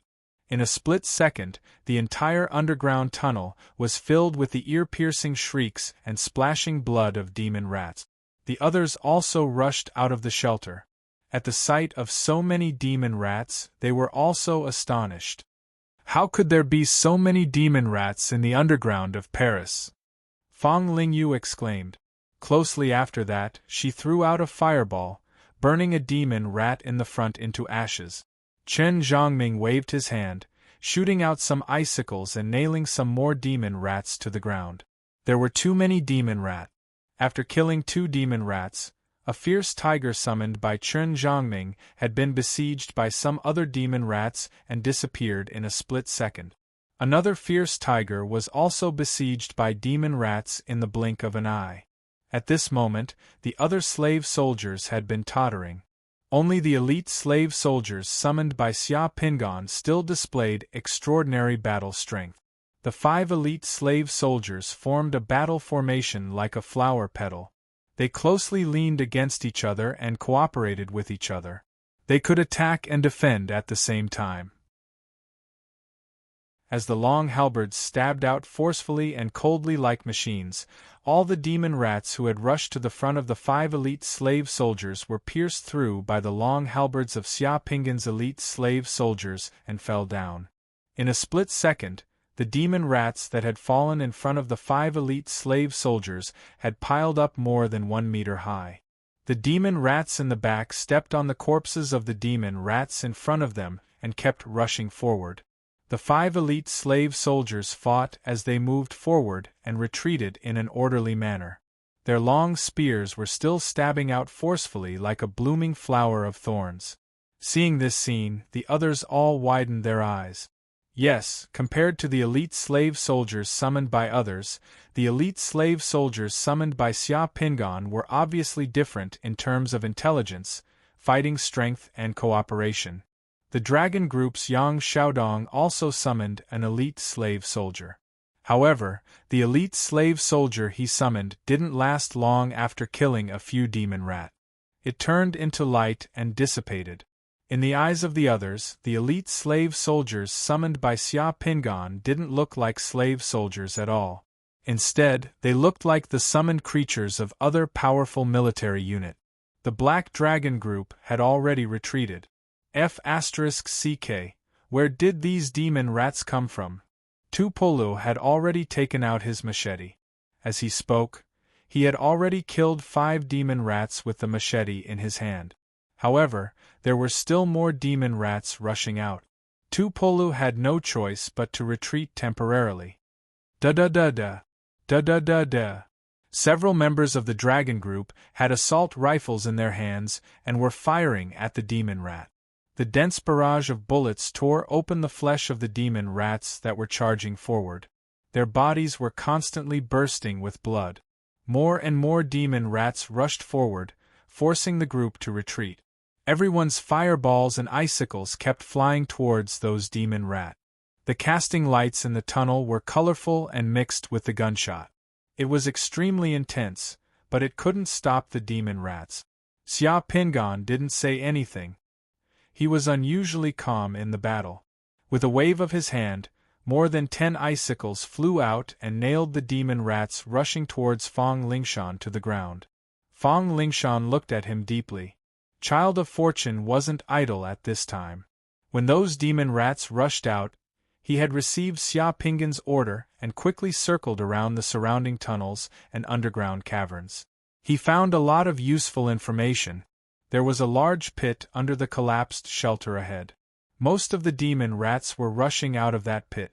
More than 5,000 m away from the front, some sandworms suddenly drilled out of the ground and made a few big holes in the tunnel. At the same time, a large area of the tunnel collapsed. At the same time, demon rats, demon fire spiders, and demon liquid spiders drilled out of the holes and were approaching the group of people. Xia Pingan kept his eyes and ears open as he fought. He kept track of the situation on the battlefield through Child of Fortune. Interesting, these demons actually surrounded the team in the tunnel. There are a large number of demon rats and some demon fire spiders coming from the back of the tunnel. We are surrounded. Su Xiao from the dragon group said calmly. His figure was nimbly jumping in the tunnel while holding a shining sword in his hand. He was stabbing the eye of a demon rat. The sword entered the brain and killed the demon rat in an instant. As soon as Su Xiao spoke, Xia Pingan knew that Su Xiao also had the ability to see from afar. This ability seemed to be related to some mysterious genes in the body. It was an innate ability. Thinking of the nostalgic ability, Xia Pingan sighed. His body Luoan was too ordinary. He originally thought that after his soul merged with this body, his ability to see from afar would come back. He didn't expect that Luo En's body didn't seem to be able to see from afar at all. If this body could see from afar, it would be much more convenient. Interesting, these beasts actually set up a trap and want to wrap us up like dumplings. Chen Zhongming was unusually calm. As an elite of the dragon group, this kind of situation seemed to put them in a desperate situation, but it didn't scare him. They still had means and combat power that hadn't burst out yet. You all deal with the demons behind the tunnel, I will deal with the demon rats in front of the tunnel. At the critical moment, Xia Pingan spoke. He alone dealt with the demons in front of the tunnel, which greatly reduced the pressure on everyone. This way, everyone only needed to focus on dealing with the demons behind the tunnel. Just now, after seeing Xia Pingan summon an extremely powerful elite slave soldier, everyone no longer doubted the strength of Luoan. Everyone was a well-trained elite. Almost in the blink of an eye, they tacitly left the battlefield in front of the tunnel to Xia Pingan. A group of people rushed to the back of the tunnel to snipe the demons coming from behind the tunnel. The space in the tunnel was limited. They couldn't let the demons gather here and squeeze everyone into this narrow space. So although the demons behind the tunnel hadn't appeared yet, everyone took the initiative to attack and was ready to intercept them. After running for over 100 meters, they heard muffled yet sharp air-piercing sounds behind them, which sounded like tens of thousands of arrows piercing through the sky. Everyone couldn't help but look back. They then saw a huge turret in Xia Pingan's hand. The barrel of the turret started to rotate, shooting out streaks of fire from the turret. Those ferocious demon rats that were rushing towards them fell down like wheat in the field in front of Xia Pingan. One bullet could penetrate through 3 to 4 demon rats, blowing them into pieces like rabbits in front of an experienced hunter. In this straight tunnel, the targets were highly concentrated. Xia Pingan's turret could display a terrifying lethality. Motherf ****. Until then, the 5 elite slave soldiers that Xia Pingan had summoned were still alive and protecting him. The 5 elite slave soldiers formed a battle formation and protected Xia Pingan in the middle. The elite slave soldiers extended their long spears forward and aimed at those demon rats who wanted to charge at Xia Pingan but couldn't do so. Clatter clatter.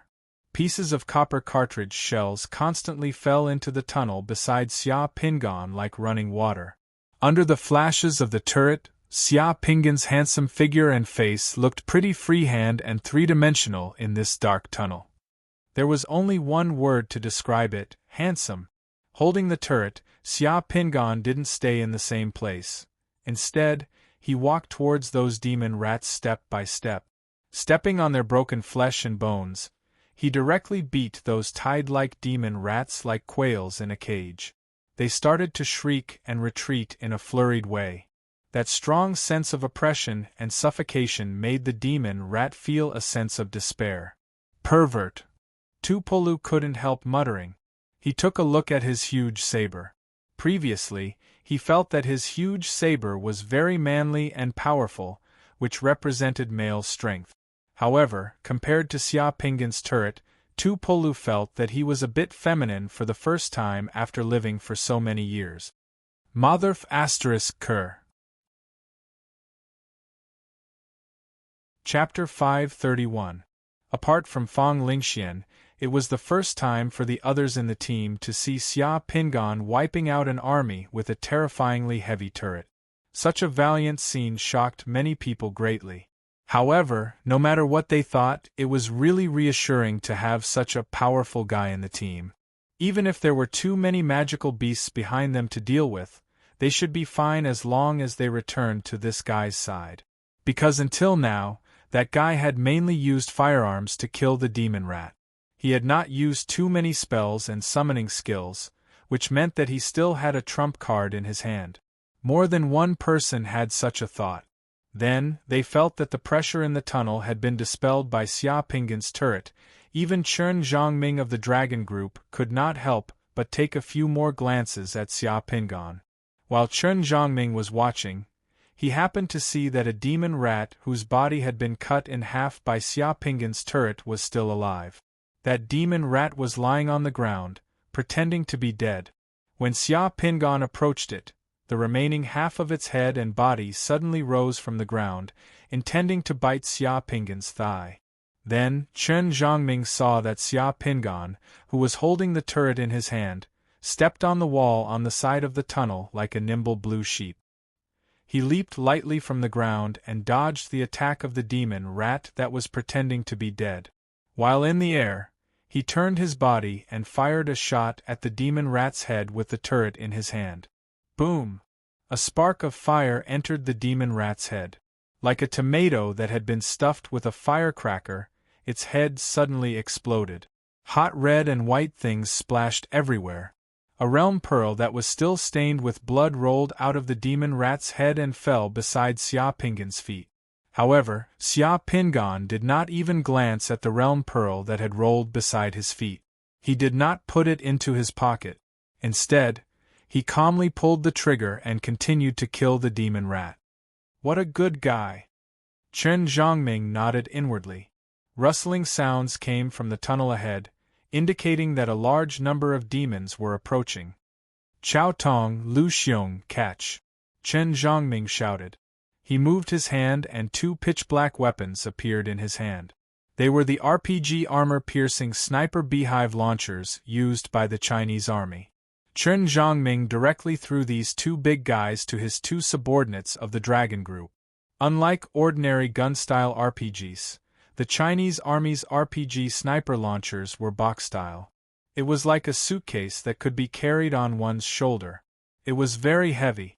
The front cover of the honeycomb launcher was opened, and the honeycomb-shaped RPG launcher tube could be seen behind the cover. This thing could fire 12 RPG armor-piercing bullets at a time, and its firepower on the battlefield was more sustainable. This thing was most suitable for dealing with monsters with strong defenses like the magic liquid spider and the magic fire spider. Chen Zhongming threw the two killing machines to Chao Tong and Lu Xiong of the Dragon Group. Chao Tong and Lu Xiong took them. While jogging, they put the two things on their shoulders and entered battle mode in the blink of an eye. I'll leave the big spiders to you, don't worry. The teams of the Dragon Group had a tacit understanding. In such a situation, they were very clear about what to do. The magic rats and magic fire spiders had already appeared in front of the tunnel and were rushing over. As he spoke, Chen Zhongming waved his hand, and two thick ice walls appeared in the tunnel in front of them, acting as cover. Catch! Tu Polu also took out a big guy from his spatial equipment and threw it to Li Yunzhou. This big guy was also carried on one's back. It was a flamethrower. Tu Polu took out a multi-barreled machine gun and set it up behind the ice wall. When other physical means could be used to kill monsters, summoners were used to saving spells as a trump card. Therefore, if they could use bombs and bullets to deal with monsters, they would try not to consume divine power and spells. This was because it was easy to replenish the previous things and the cost was low. Those things were all produced on the assembly line in the factory. Replenishing divine power wasn't so convenient, and the cost was even higher. The others summoned different warriors. Compared to the previous search, there weren't just 1 or 2 warriors summoned, but more than 10 or 20 warriors. The summoners finished setting up the battle formation in an instant. The machine gun in Tu Polu's hand roared and swept those magic rats to the ground. The RPG armor-piercing sniper beehive launcher on the shoulder of the road bear shot out flames and directly blew up the shell of a magic liquid spider behind those magic rat. Another flaming spider rushed out from the group of demon rats, and a line of fire swept towards them. Fong Lingshan waved her hand and a water shield appeared in front of them, blocking the fire of the magic fire spider. A large group of magic rats stayed close to the ground and avoided the machine gun in Tu Polu's hand. Seeing those magic rats were about 70 or 80 meters away, Li Yunzhou roared, "Go to hell." A small flame ignited the muzzle of the flamethrower. Then, a fire dragon spurted out from the nozzle of the flamethrower in his hand, turning more than 10 magic rats into burning magic rat. Li Yunzhou looked a bit wretched and cowardly in normal times, but in a real battle, he was actually quite reliable and not cowardly at all. A fierce battle instantly broke out on the other side of the tunnel. On the other side of the tunnel, Xia Pingan stopped shooting when he saw that the magic fire spider had turned into a bloody alley where no magic rats could stand up anymore. So did the motor of the turret that was crazily rotating in his hand. This turret was very useful, however, it consumed its ammunition rapidly. In just 2 battles, he had already used up 2/3 of the ammunition he had obtained from the butcher's armory. The remaining ammunition had to be used sparingly. Otherwise, the cannon turret would soon become a decoration. Xia Pingan put away the turret and summoned 10 more elite slave soldiers. The 15 elite slave soldiers formed a line and walked in front of him. When they passed by those corpses of magic rats on the ground, they would use their long spears to kill those magic rats who were pretending to be dead in a split second. To Xia Pingan, this kind of battle was simply not a challenge at all. Finally, some huge magic fire spiders drilled out of the ground in front of him. Xia Pingan then waved his hand to summon an assassin. Those magic fire spiders rushed toward Xia Pingan aggressively. From afar, they had already spat out fiery spider silks toward Xia Pingan. The fiery spider silks formed a huge net and sealed all the possible escape routes in the tunnel. However, when they were 5 m away from Xia Pingan, a rotating water shield had appeared in front of Xia Pingan and easily melted those fiery spider silks. At the same time, the assassin that was summoned by Xia Pingan flashed and came to the front of a magic fire spider. The assassin's figure flashed in front of the magical fire spider.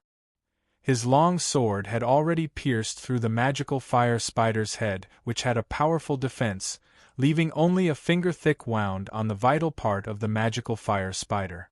The magical fire spider was like a crouching tank. It stopped moving in a split second, and the luster of life in its compound eyes dimmed in a split second. In the next second, the assassin appeared on the head of another magic fire spider and stabbed his long sword into the head of that magic fire spider. That magic fire spider also became motionless.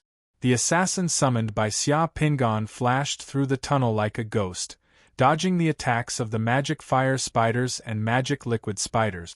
However, he was always able to annihilate the life force of these large monsters with a flash of light when he passed by them.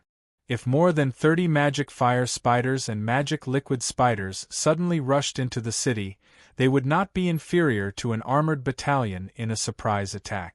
However, in front of the assassin that was summoned by Xia Pingan, they were all lying motionless in the tunnel in less than half a minute. Xia Pingan leisurely walked through the battlefield with elegant step. Following the elite slave soldiers, he passed by the corpses of those dead magic spiders and came to a refuge in the back. There was a weird pitch-black hole in that refuge which led underground. That weird pitch-black hole suddenly opened its bloody mouth and bit toward Xia Pingan. Xia Pingan's eyelids didn't even blink. He just flicked his finger, and with a crisp snap, the illusion of the strange pitch-black hole disappeared before his eyes. 2 demon spirits that were emitting white light suddenly shrieked and drilled out of the hole, rushing towards Xia Pingan. However, before they could approach Xia Pingan, a flash of flames appeared in the air, and they were killed by the assassin that was summoned by Xia Pingan. They turned into ashes and fell to the ground. After the assassin killed the phantom monster's devil spirit, his entire body dissolved in the air like a bubble. Specks of fireflies flew over and lit up the dark fallout shelter a little. It had been a long time since Xia Pingan had seen the phantom monster's demon spirit. The phantom monster's demon spirit reminded Xia Pingan of the battle in Xinchuan. This thing was almost invincible unless it encountered a summoner. A phantom monster's demon spirit could even easily destroy an armored regiment. The country of Fire's troops had suffered a great loss because of this thing. Xia Pingan was not surprised to encounter 2 demon spirits of demon spirits here. In his eyes, these little things could create various illusions. Actually, they were pretty interesting. The moment the assassin entered the pitch-dark cave, a lot of shrieks and wails of demon rats drifted from the bottom of the cave. Many demon rats were still hiding in the cave. Previously, Xia Pingon had killed so many demon rats that they were scared of him. Therefore, they didn't come out. Chapter 532. After the shrill shrieks of the demon rats stopped, some elite slave soldiers entered the cave first. Xia Pingon then followed them inside to take a look. There was an underground facility below the entrance of this shelter. That entrance was the entrance of the underground facility. Xia Pingon entered the underground tunnel and saw a huge deserted underground warehouse. On the side of the stairs beside the entrance, there was a line of French words, French National Material Reserve Warehouse number 76. However, at this moment there were no materials in this material storage warehouse, only some abandoned garbage and packing boxes, and a few damaged construction vehicles such as forklifts that had fallen on the ground. At one end of the warehouse there was an underground railway, and at the top of the warehouse there were several huge ventilation shafts. Although it was deep underground, the air was not dirty. This warehouse was as large as several football fields. There were some holes left by sandworms in the warehouse. Going downstairs along the stairs, Zhang Tai found that the warehouse was about 7 to 8 floors high. There were some pitch-dark tunnels around the warehouse. There were some rooms on the sides of the tunnels. It was a huge underground project. The assassin summoned by Xia Pingon soon found something here. All of a sudden, a stranger's scream drifted from a tunnel of the warehouse. He was shouting in French, "Don't kill me, don't kill me, I don't know anything, I was kidnapped, they forced me." "There's someone else?" Xia Pingon instantly ran towards the source of the voice. At the end of the tunnel, Xia Pingon saw a thick alloy safety door which had been destroyed by the assassin summoned by him. Behind the safety door was a tunnel. On one side of the tunnel there was a room. There were welded iron bars and locks outside the room. It looked like a modified prison cell. A huge gap had been cut open on the iron bars. There was a green fluorescent lamp in the cell. A white man at his 50s in a dirty old suit and glasses was sitting on the ground and explaining to the assassin in front of him. Under the fluorescent lamp, the assassin summoned by Xia Pingon looked like a human-shaped rolling black smoke. He didn't have a face. Zhang Tai could only see his gloomy eyes flashing red light. He looked weird and powerful. The long sword in the assassin's hand was placed on the neck of that man, which scared him so much that he peed his pants. Xia Pingon had given the assassin an order to only kill monsters and not kill people. That was why the man had survived until now. The white man's face was full of stubble and haggard. His eyes were filled with fear, and his lips were cracked. He looked like a downtrodden beggar. He didn't know who had barged in and was only desperately trying to explain. "What's your name? Who are you? Why are you here?" Xia Pingon asked directly. "My name is Ricardo Samuel. I'm a professor at the Technische Universität München, a biochemist. I was kidnapped and brought here." The man saw that Xia Pingon seemed different from the people he had met before and quickly answered. Xia Pingon waved his hand lightly, and the assassin disappeared. The man named Samuel heaved a sigh of relief. He seemed to have realized that Xia Pingon didn't seem like a bad person. At least, he was different from the people he had met before. "Do you know where this is?" Xia Pingon asked. I don't know. I was blindfolded. When I woke up, I was here. I think this should be France, because those people spoke French. You're safe now. Come out and talk." The man stood up shakily. His eyes looked at the dark passage outside the room in fear. He swallowed nervously. Where is this place?" "This is the underground of Paris." The man was shocked. "How long has it been since you were kidnapped?" "I don't know. I don't have a timer with me. But from the number of times I've eaten, I think it might be more than a year. Can you take me out of here?" Yes, but wait a moment. Other than you, is there anyone else who was kidnapped here? Have you come into contact with anything special, such as nuclear materials? I don't know. I have been locked up here by them. Every few days they will send some food here. By the way, there is a passage behind this room. I often heard some strange sounds coming from the passage outside the room and saw people being sent in one after another. Samuel pointed to the other end of the passage outside the room with fear. There were iron bars and security doors in the passage. Stay here and don't move, Xia Pingan told this man. After that, he left this room and walked towards the passage outside the iron bars. Actually, that man couldn't move at all, because some elite slave soldiers summoned by Xia Pingan had already entered here. They were guarding the passage and the room outside. 2 elite slave soldiers were watching that man. After walking over 10 m in the passage, another iron bar and a safety door appeared in front of Xia Pingan. Xia Pingan raised his hand, and a high-temperature fireball flew out, melting a big hole in the iron bars and the safety door. An elite slave soldier walked in front, kicked open the safety door, and walked straight in. Unlike the outside, as soon as the safety door was broken, a foul stench came from inside. Vaguely, there was also the sound of something roaring from inside. The dancing fireflies lit up the dark passage once again. Xia Pingan frowned and walked in. After a short while, Xia Pingan saw the things in the rooms inside this passage. In a few rooms that had been transformed into prison cells, there was a group of zombies with red eyes and disgusting mucus at the corners of their mouth. Those walking corpses were locked in the prison cells. They were muddle-headed, and from time to time they would let out a few strange roars. It seemed that they hadn't smelled a living person for a long time. As soon as they sensed Xia Pingan coming in, those zombies in the room became irritable.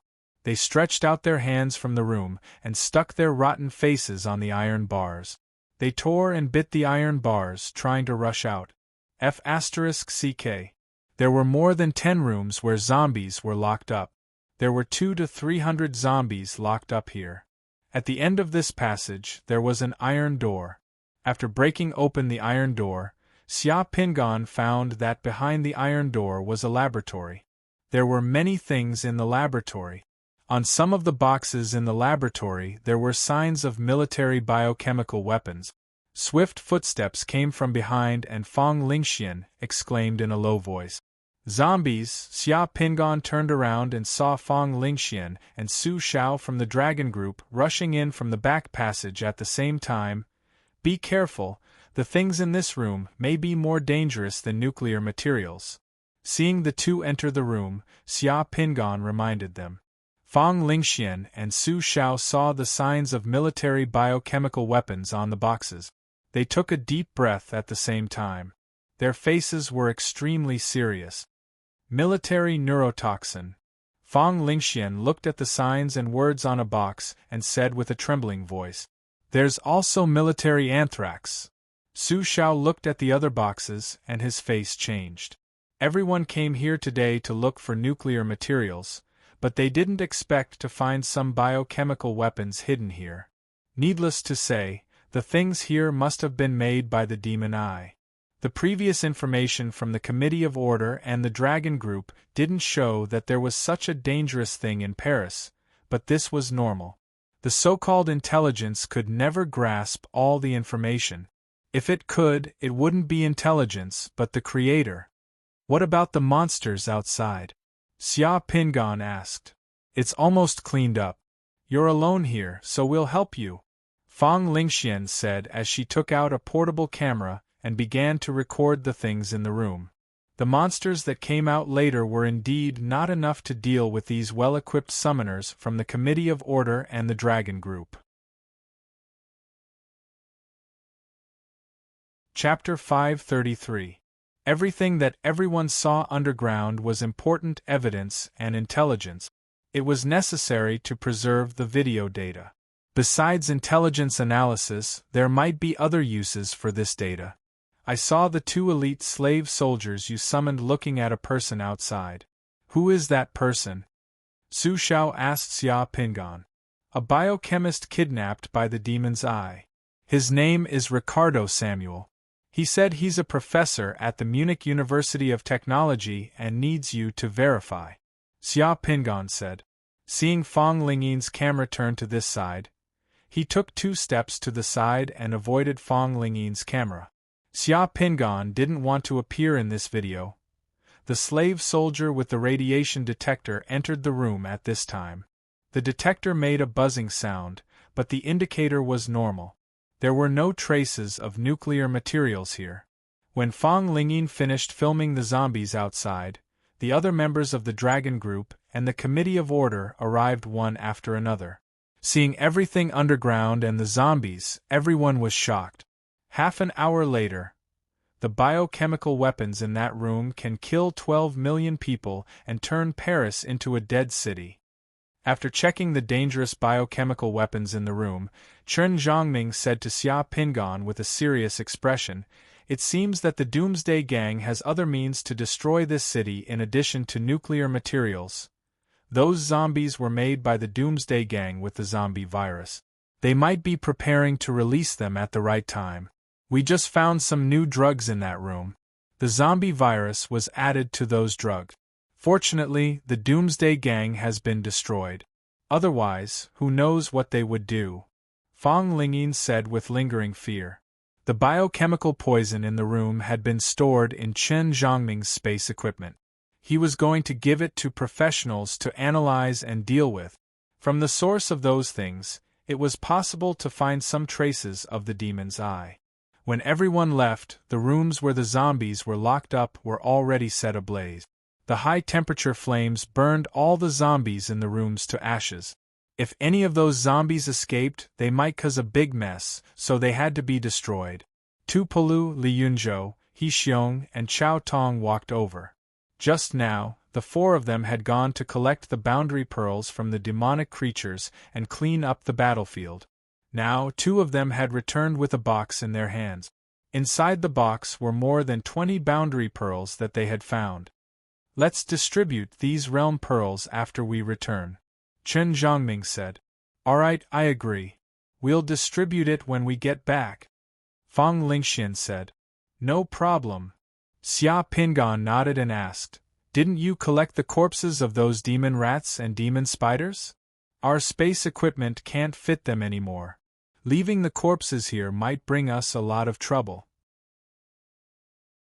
It's safer to destroy them with incendiary bombs on our way back," Chen Zhongming said. "Since you don't want those things, I'll go pick up some junk. Does anyone have any objections?" Xia Pingan said with a smile. "Of course, no objections. But, can your space equipment hold so many things?" Fang Lingxian asked curiously. Xia Pingan touched his nose and smiled modestly. "It should be able to hold some. I can summon a pharmacist. Those demon corpses can be used to refine pills. They're still useful to me. It's a waste to leave them here." Chen Zhongming nodded. "Alright then. We'll wait for you here for 10 minutes. Let's let you clean up those demon corpses. It'll reduce our workload later on." "Alright, I'll be right back," Xia Pingan said and ran outside. Li Yunzhou and Lu Xiong from the Dragon Group followed Xia Pingan out of curiosity. When they reached the outside, they were shocked. Others would pick the demon corpses carefully. Due to the limited space equipment, they could not transfer too many corpses. However, Xia Pingan came outside and walked over those demon corpses. With a wave of his hand, a large number of demon corpses disappeared. In the tunnel, Xia Pingan collected all the demon corpses that were slightly better or more complete. 10 dozens, hundreds, thousands of demon rats' corpses were all collected by Xia Pingan in his space equipment. Not even the big spiders were left. The 2 people were dumbfounded. They had never imagined that Xia Pingan's secret mandala could hold so many things. There were also some demon corpses scattered on the ground. As for those that could not be collected, when Xia Pingan walked past them, flames would burst out from the ground and burn them up. It was as if they had been licked by dogs. In the end, only ashes were left on the ground. There were no hidden dangers left. Because he was too shocked, Lu Xiong from the dragon group thought that he was seeing things. He even rubbed his eyes. I'm not seeing things, right? Is the space equipment in that guy's secret mandala a bottomless pit? It can hold so many things. Li Yunzhou was dumbfounded. What Li Yunzhou didn't know was that these things were nothing to Xia Pinggan's secret mandala. Even if there were 10 times more, his secret mandala could easily swallow them all. As soon as those demon corpses appeared in the treasury of Xia Pinggan's secret mandala, countless people in Firmament City became busy. All the corpses were quickly dissected by the craftsmen. Those that could be refined into pills were sent to the Medicine King Valley outside Firmament City. Those that could be made into tools were sent to the workshops in the city. The efficiency was unimaginable. In the Medicine King Valley outside Firmament City, there were now more than 20 level 1 pharmacists and more than 10 level 2 pharmacists. The pill furnaces in the valley were steaming hot. Almost as soon as Xia Pinggan sent in the demon corpses, the pharmacist in the Medicine King Valley began to work in full swing, refining pills. Only 6 minutes later, less than 10 minutes later, Xia Pinggan collected the corpses and returned to the team and continued to search the underground with everyone. Under the French National Material Reserve No. 76, there were many big holes made by sandworms. Everyone was ready to enter the hole to search. Everyone's look at Xia Pinggan changed again. Just now, when Xia Pinggan collected the corpses of those demons, Su Xiao didn't go down, but Su Xiao's remote viewing ability could see it. It was estimated that Su Xiao and Chen Zhongming said something, so everyone knew that Xia Pinggan had a space equipment with a terrifying capacity. He actually put most of the corpses of those demons in it. Can you take me with you? I don't want to stay here. The poor biochemist Samuel looked at everyone pitifully. Although his identity had not been finally verified, here was underground, and he couldn't contact the outside, but looking at Samuel, the verification was just a procedure, there should be no problem. The place where you are now is the safest. We are going to continue to search the underground, it is very dangerous. There is no way to take you with us. You continue to wait for us here, we will take you when we leave here. Fang Lingyin said. Samuel's face was pale. If those who kidnapped me come back? Those who kidnapped you will not come here again. We will leave 2 summoned creatures here to protect you. You just have to stay here obediently. After Chen Zhongming finished, he let the 2 elite slaves summoned by the dragon group to protect Samuel here, and then everyone continued to search. Seeing that he had 2 summoned creatures by his side, Samuel calmed down a little. There were several huge holes in the underground of this material reserve, and there were train tracks connected to other places. Everyone had to continue to search deeper. The train tracks here were connected to another underground material reserve, just 2 kilometers away. The 2 material reserves had been ruined.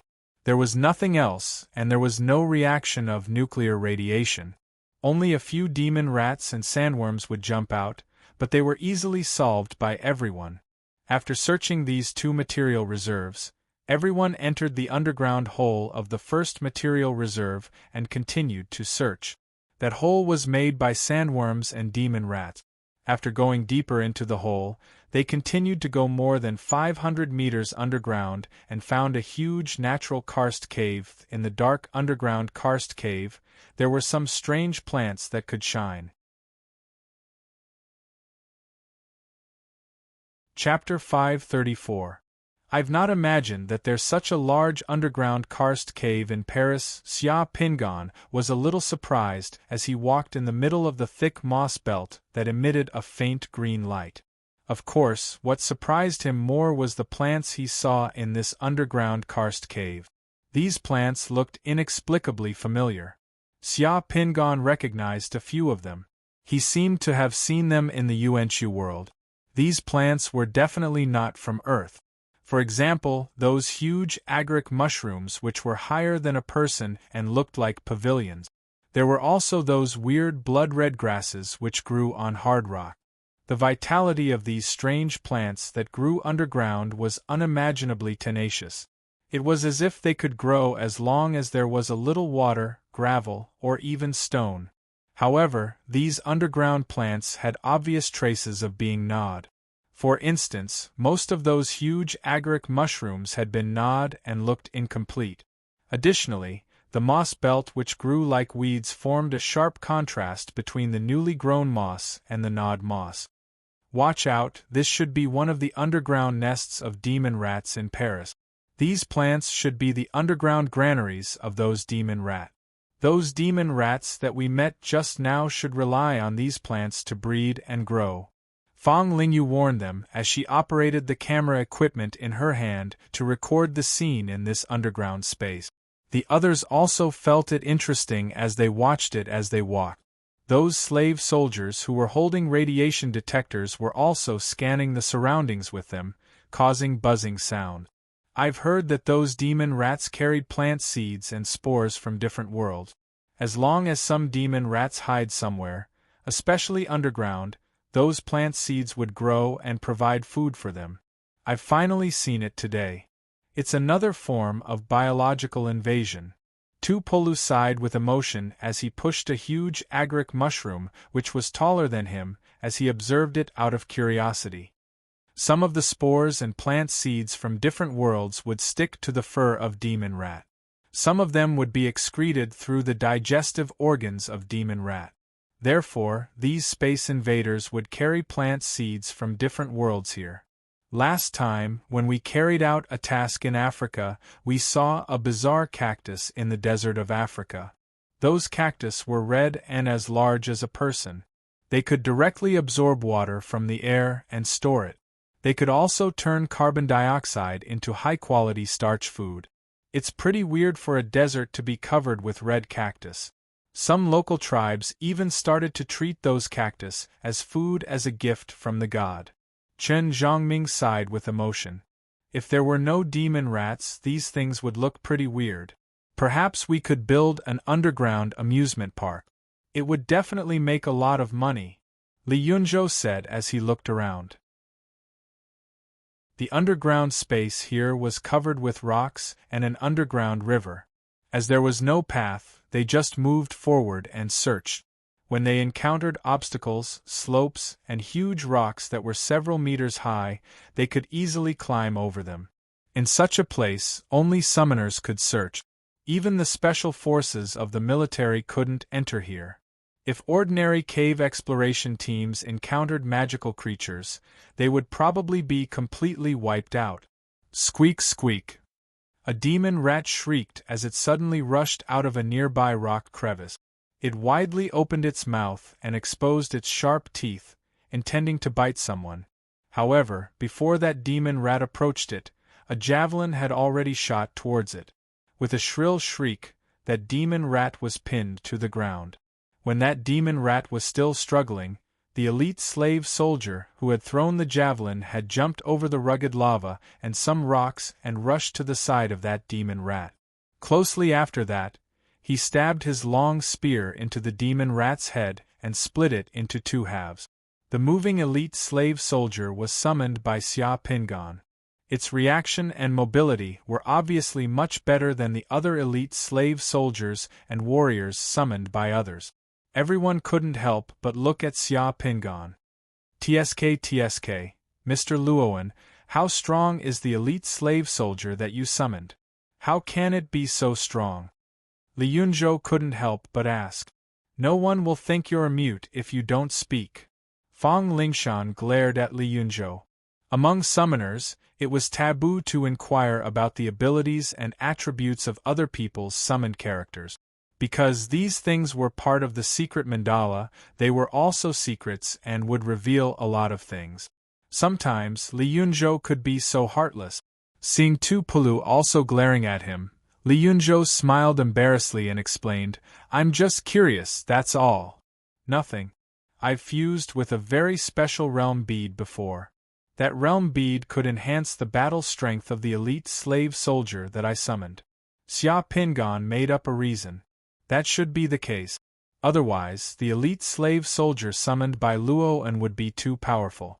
Ah, there's a realm bead on this demon rat.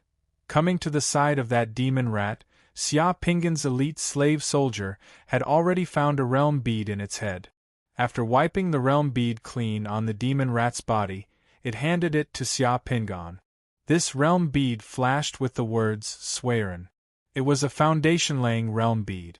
Xia Pingan put away the demon rat's corpse and handed the realm bead to Li Yunzhou. These realm beads would be distributed after they returned. Some subtle rustling sounds came from the crevices of the nearby rock. As they approached, they saw a demon rat's nest in the crevice. There were 7 or 8 puppy-sized demon rats inside. Those demon rats should have just been born not long ago. When they saw people coming, they could already bare their teeth at them. "They're all scourges."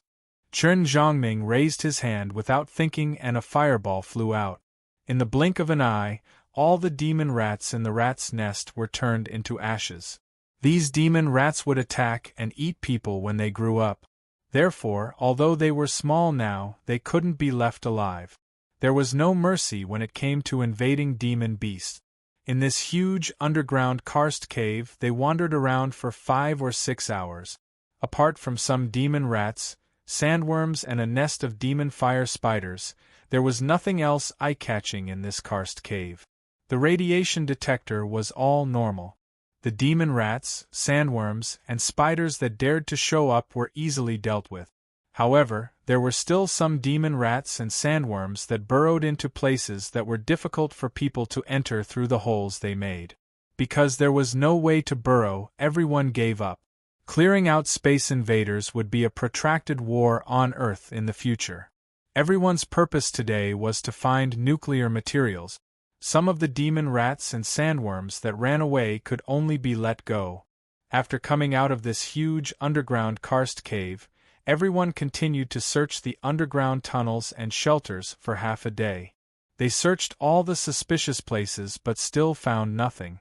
In the end, everyone could only bring the kidnapped Samuel back from the original path and return to the surface through the entrance of the underground tunnel. Unknowingly, one night had passed. Everyone stayed underground for about 20 hours. When they returned to the surface, the morning sun had just risen. Except for Xia Pingan and Chen Zhongming, the creatures summoned by the others could not return to the secret mandala. They could only wander in the underground tunnel and wait for the plane's descent time to run out before dissipating on their own. During this time, if someone accidentally entered the underground tunnel and encountered the summoned creatures that had yet to dissipate, there was no need to worry. This was because the summoned creatures' last order was to only kill the monsters and zombies they saw. The convoy returned to the Committee of Order's stronghold in District 11. As soon as they returned, Samuel's identity was confirmed. He was a professor at the Munich Polytechnic University. Samuel was then taken away. Xia Pingan and the others came to a conference room to summarize and analyze the operation. Although we didn't find nuclear materials in this operation, we also gained a lot. One of the gains is that we confirmed the relationship between the Doomsday Gang and the Demon Eye. At the same time, we discovered the biochemical weapons and zombie viruses that the Doomsday Gang and the Demon Eye left underground in Paris. This is a warning to both our countries. At the same time, the Committee of Order and the Dragon Group's intelligence department are already analyzing the relevant information and things. We can trace some things back. Minister Yen gave a speech in the conference room. Everyone sat on both sides of the conference room table and listened. Yesterday, everyone participated in the operation, and Minister Yen left Paris to meet with the heads of some French government departments to coordinate some resources and intelligence. The second gain of this operation is that we eliminated the places in Paris that are most likely to contain nuclear materials, further narrowing the scope of the search target.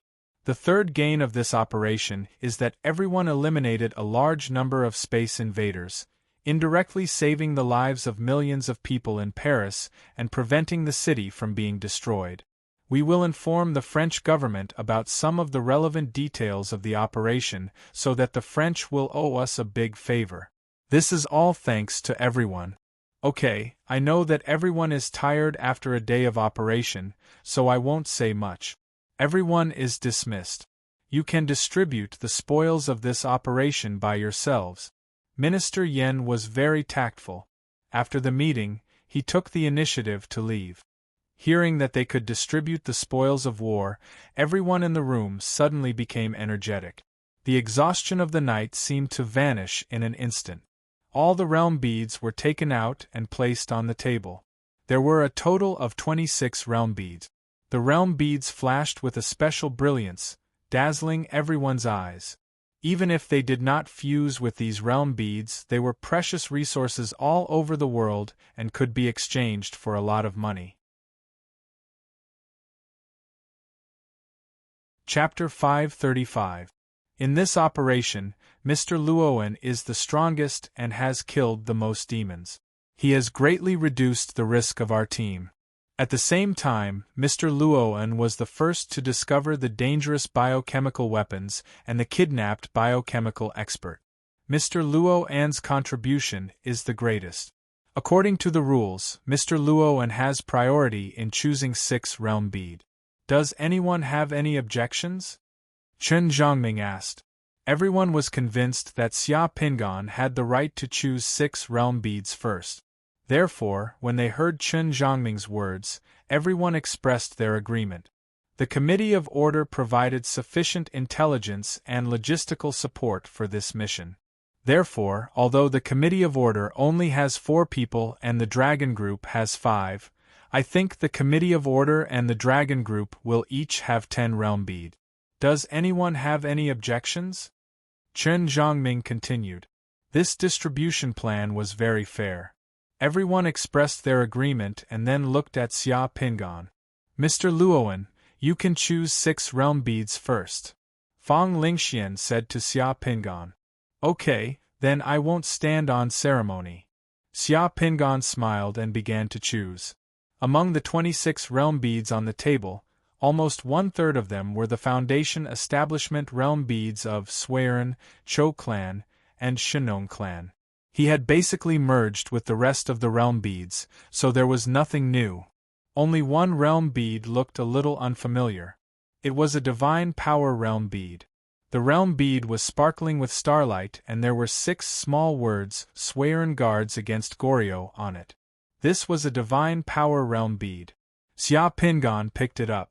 Then, Xia Pingan took another realm bead of betrayal, a realm bead of 3 sides of the net, and a realm bead of yang sui. Putting away the 4 realm beads, Xia Pingan smiled at everyone. I collected a lot of demon corpses in the tunnel. Those corpses are also valuable, so I'll take these 4 realm beads. As for the remaining 2 realm beads, everyone can divide them. The Order Committee and the Dragon Group will each get 11. Thoughtful. Tupola laughed and gave Xia Pingan a thumbs up. The others were also secretly impressed. Many high-level summoners had bad tempers and airs. When it came to dividing the spoils of war, they would keep their word. They would take all the benefits and leave a little soup for others. No one expected Xia Pingan to be so generous, even including the monster corpses he collected. Although the Divine Power Realm bead was rare, its value was actually not that high in everyone's eyes.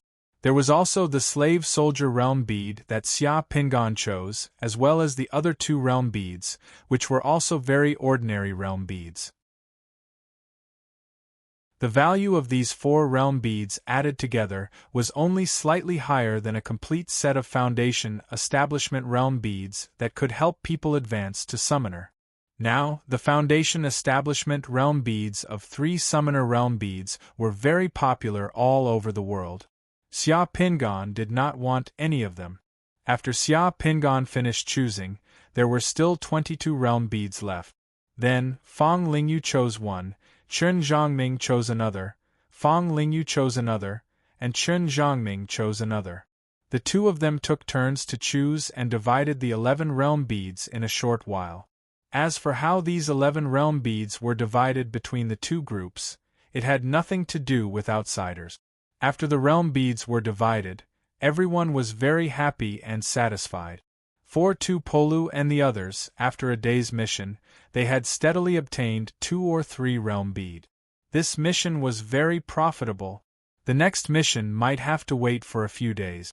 Watching everyone leave the conference room, Xia Pingan took 2 steps forward and caught up with Chen Zhongming outside the conference room.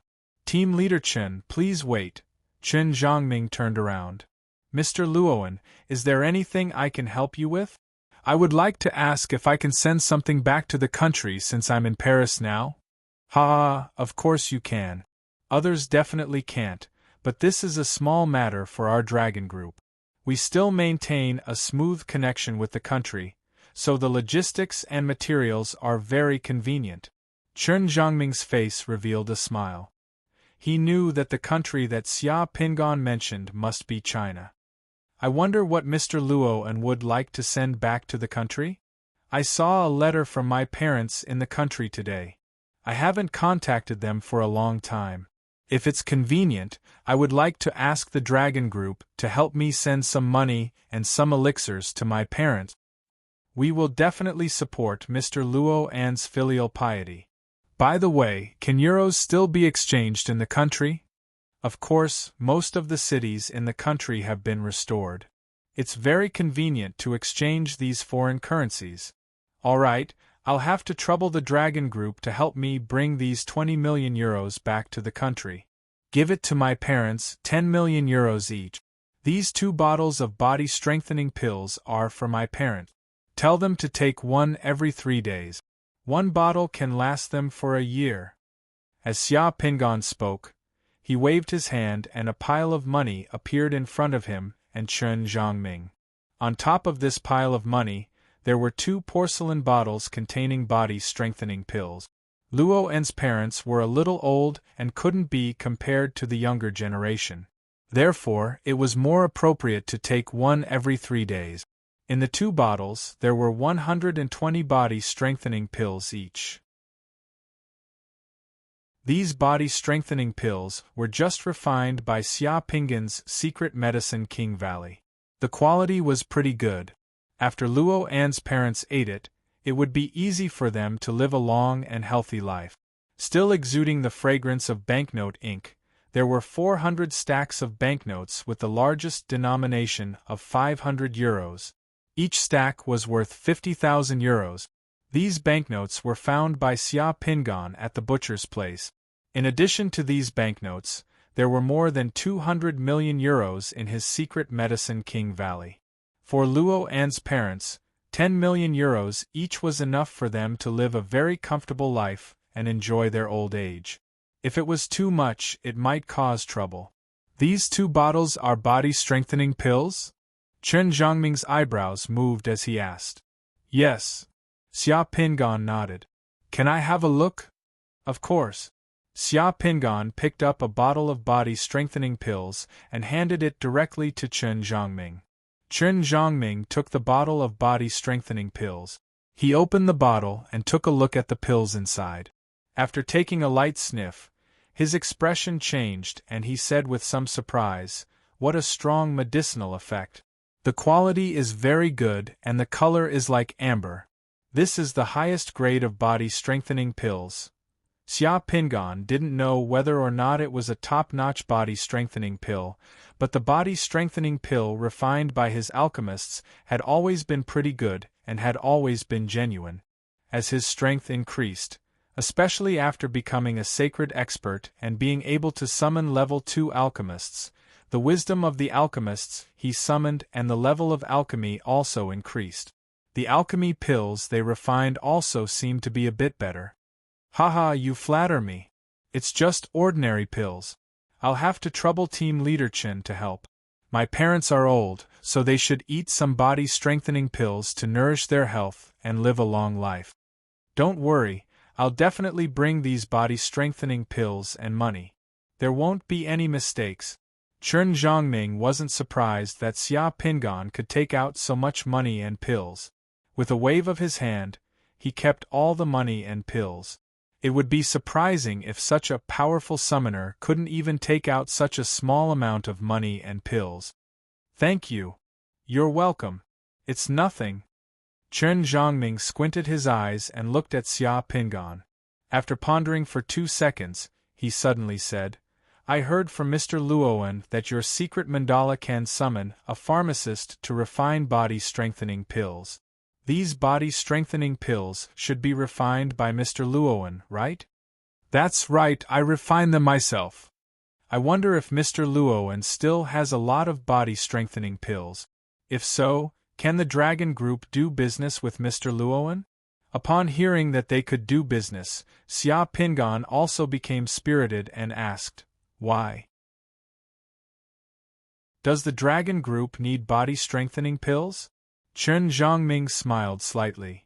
Mr. Luowen may not have served in the Dragon Group or other powerful organizations in the country before.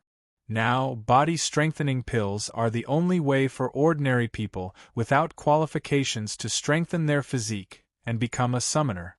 Ordinary summoners will also benefit greatly if they eat it. This thing is one of the top and best-selling drugs. Not only do summoners need it, but the special forces also need it. Some powerful organizations in the country and those who want to become summoners need it. Even those rich and powerful people need it. Who doesn't want to be strong and healthy?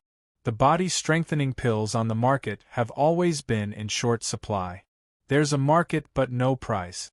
Fake body-strengthening pills, insufficient quality body-strengthening pills, and some low-quality body-strengthening pills flood the market. There are too many of them. The top body-strengthening pills that Mr. Luowen just took out are really rare.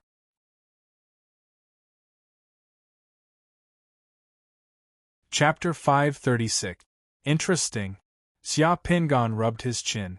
He didn't expect to have so many unexpected gains from this operation. He had collected more than 1,000 devil rat. Even if he only used 1,000 devil rats to refine body-strengthening pills, 1 devil rat would be equivalent to 5 body-strengthening pills and half a initial spirit pill. In half a month at most, he could provide at least 5,000 body-strengthening pills. I didn't expect body-strengthening pills to be so popular. I can indeed refine a lot of body-strengthening pills here, but how does your Dragon Group want to trade? Xia Pingan asked. Like the body-strengthening pills refined by Mr. Luowen, the market price is conservatively estimated to be 150,000 renminbi per pill. Young people use the body-strengthening pill to completely strengthen their body, about 180 body-strengthening pills, which is equivalent to 27 million renminbi. Because the body-strengthening pills are relatively rare, the quality of the body-strengthening pills refined by Mr. Luowen is top-notch. We will give a little premium. 180 body-strengthening pills per bottle can be valued at 30 million renminbi. We will exchange at this price. What does Mr. Luowen think? After listening to Chen Zhongming's words, Xia Pingan realized that it was too easy for advanced summoners on Earth to make money. 30 million renminbi seemed to be a lot, but in fact, considering the huge changes a bottle of body-strengthening pills could bring to people's health, this amount of money was actually not that expensive. Especially for some rich people, this amount of money was not expensive but too cheap. Some rich people were sick and hospitalized. Hiring a team of medical experts to treat them would easily cost tens of millions or even hundreds of millions. Some people spent millions every day to take care of their bodies was not news. 180 body-strengthening pills required the killing of 36 demon rat. At the same time, an alchemist was required to refine the pills. For an average summoner, this was not an easy task, especially for an alchemist, who was considered a high-level labor force. 30 million RMB was a reasonable price to complete these tasks. I can accept this price. Xia Pingan said directly. I have fused with most of the ordinary realm beads. I am now collecting the rare realm beads that I have not fused with, and even the black box realm bead. As long as your Dragon Group can take out the realm beads that I have not fused with, I can trade them according to the market price of those rare realm beads. Chen Zhongming also smiled, then it settled. I will contact my country and ask them to send a few realm beads for Mr. Luoan to see. Okay, no problem. Seeing Xia Pingan nod, Chen Zhongming took out a special watch and handed it to Xia Pingan, saying, "This is the special communication watch of our dragon group. It can be used to communicate with satellites." After receiving the realm bead, I will use it to contact Mr. Luoan. Seeing Chen Zhongming take out the watch, Xia Pingan realized that this guy had already prepared it, but he didn't care. He just smiled and took the watch. Is your dragon group trying to poach our committee of order? Following this voice, Fang Lingyin walked over. Seeing Chen Zhongming pass the dragon group's special service watch to Xia Pingan, she looked a little unhappy. Although Fang Lingyin knew that once the mission started, it would be impossible to isolate the dragon group from Xia Pingan, she was still a little unhappy when she saw Chen Zhongming act so quickly. After all, she was the only one who contacted Luoan before. Ha ha, what are you talking about? We are all family. Chen Zhongming laughed and said, "Moreover, Mr. Luoan is originally from Huaxia. If we want to talk about relationships, we are closer to Mr. Luoan. Just now, Mr. Luoan asked our dragon group to send something back to China for him." Fang Lingyin took a deep breath and looked directly at Xia Pingan, smiling slightly. "Mr. Luoan, our committee of order also needs the body-strengthening pill. We can use the rare realm bead to exchange for the body-strengthening pill according to the terms that Mr. Luoan and Team Leader Chen just discussed. Mr. Luoan wouldn't mind, right?" Xia Pingan spread his hands. "Of course not." "Okay, then it's settled. Our Great Fire Country and Huaxia are originally of the same origin. The Great Fire Country recognizes dual nationality. Many Huaxia people can also join the Great Fire Country." Chen Zhongming and Fang Lingyin looked at each other and smiled. The dragon group and the committee of order were partners and comrades who trusted each other. However, when it came to fighting for high-level talents, the two sides were in a competitive relationship. Neither side would give in easily. When he walked out of the building, Xia Pingan's feeling could only be described as a glimmer of hope. He didn't expect that the small body-strengthening pill would bring him such a big surprise when he returned to Earth this time. As long as he had enough body-strengthening pills, he could get the rare realm beads in the hands of the dragon group and the committee of order. This would greatly increase his cultivation speed. The problem now was that Xia Pingan was starting to wonder if he had enough body-strengthening pills. In the past, he already knew that the price of some rare realm pearls could easily be in the hundreds of millions. There were even realm pearls worth billions. If he really wanted to use these body-strengthening pills to exchange, he was afraid that he wouldn't be able to exchange for many realm pearls. I wonder where there are more demon rats? After walking out of the base of the Committee of Order, when Xia Pingan was about to use illusion to hide himself, he saw two Polu appear in front of him in an SUV. Besides two Polu, Fang Lingshan was also in the car. Both of them were looking at him. "Mr. Luoan, can we have a chat in the car?" Tu Polu looked at Xia Pingan and said. Xia Pingan got in the car. Tu Polu drove out of the 11th district very quickly. Xia Pingan didn't say where he was going. Tu Polu also drove aimlessly. From time to time, he would glance at Xia Pingan's expression through the rearview mirror. Fang Lingshan sat in the back seat beside Xia Pingan. Her beautiful big eyes were scrutinizing Xia Pingan very carefully. It seemed that she wanted to see something from Xia Pingan's face. In the first few minutes, nobody spoke. After driving over 10 kilometers, Tu Polu finally broke the silence. "Mr. Luoan, do you know Xia Pingan?" Xia Pingan smirked inside as he nodded. "Yes, I do. Xia Pingan is our good brother. Later on, he went to carry out a special task. We don't know whether he's alive or not. I didn't hear him say that he knew Mr. Luoan." "How do you know him, Mr. Luoan?" Tupolu's voice was calm. However, Xia Pingan saw the bulging blue veins on his hand which was holding the steering wheel. It seemed that Tupolu was trying his best to control his emotions. Xia Pingan was silent for a moment. Originally, he had many things to say. Originally, he was prepared to continue using Luo An's identity to meet and interact with Tupolu and the others. However, at this moment, he felt that he could not say those things out loud. A strange emotion surged in his heart.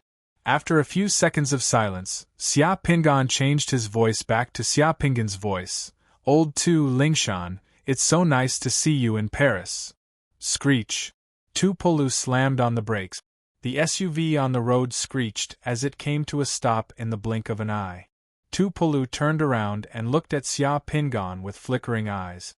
Fang Lingshan directly pulled out a gun and pointed it at Xia Pingan's head.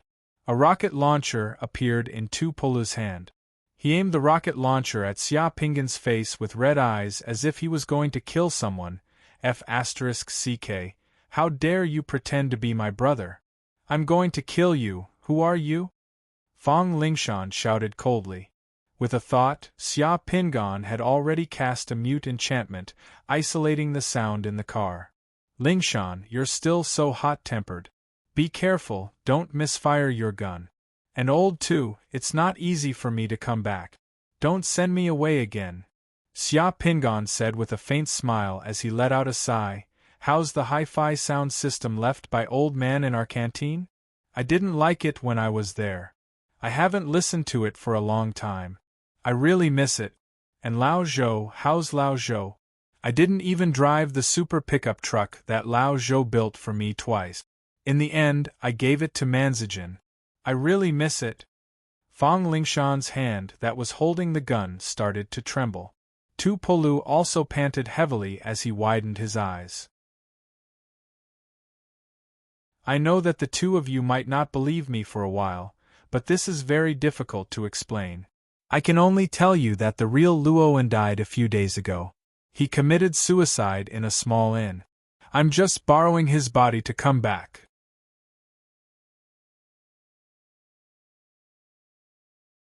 Chapter 537.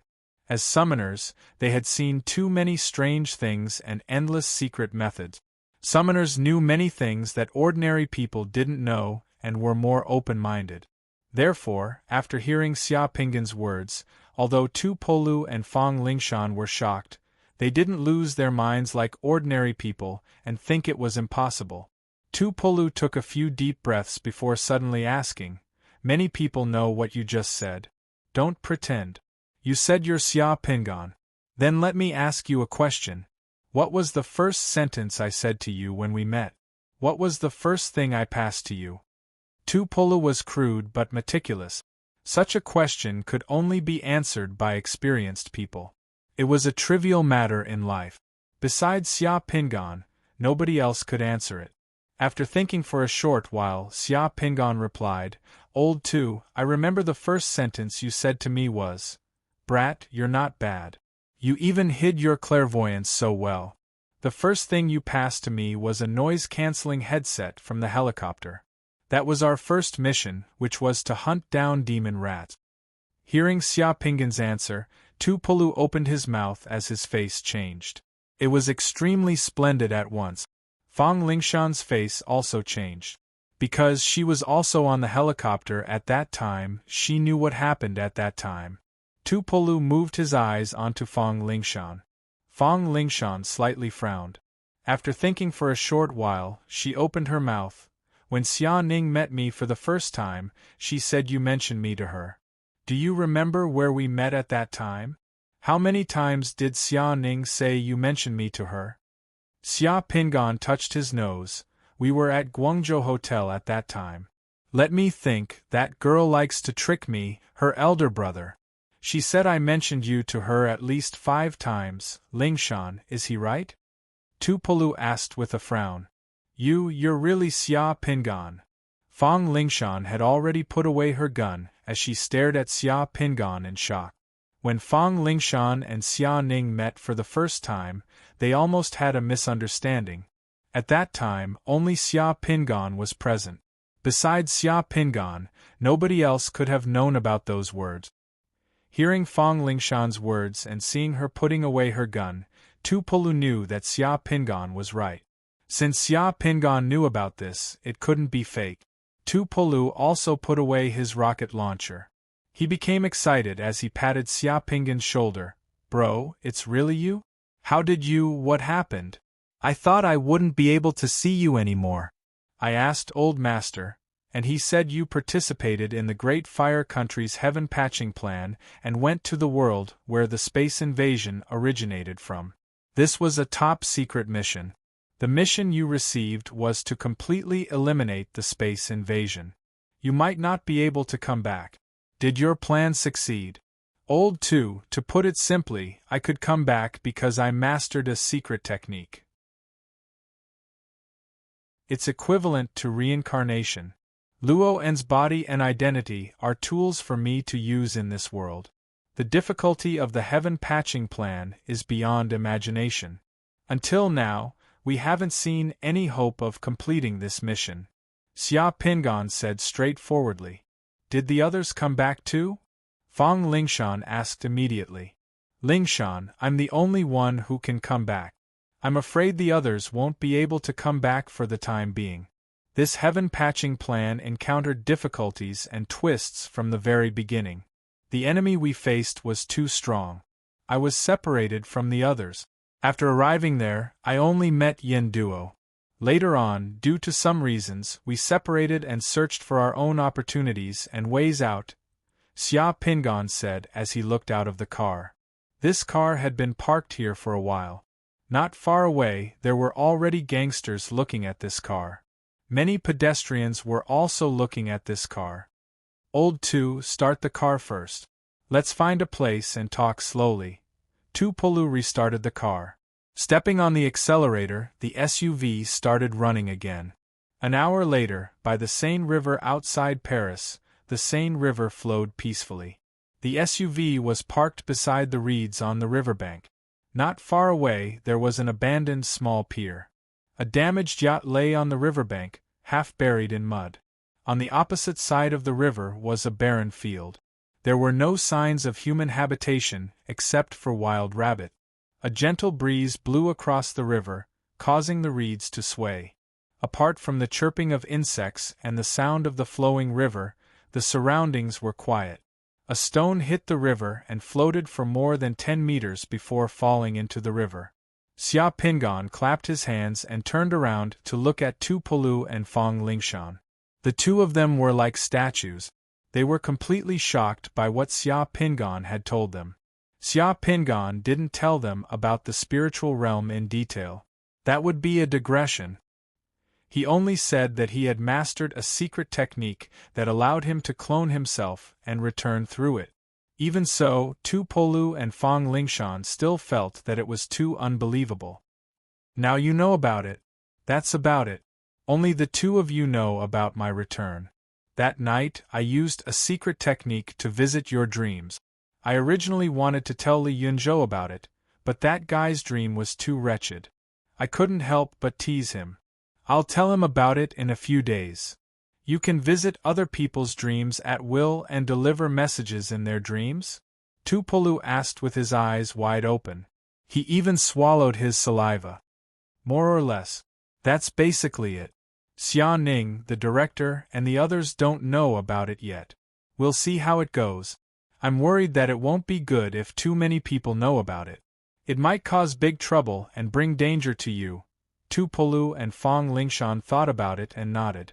Xia Pingan's cloning secret technique was too abnormal. If others knew about it, it might cause big trouble. Moreover, if the demon eyes knew about it, Xia Pingan would probably become the target of public criticism and be hunted down by the demon eyes all over the world. Other summoners who were not from the demon eyes might not be completely kind to someone like Xia Pingan. The complexity and darkness of the human heart were often beyond imagination. You said, you were being hunted down by a demigod over there? Fong Lingshan asked in a hoarse voice. How strong is that demigod? Xia Pingon thought about it. Even if all the summoners in this world were to form an army, they still wouldn't be a match for that person.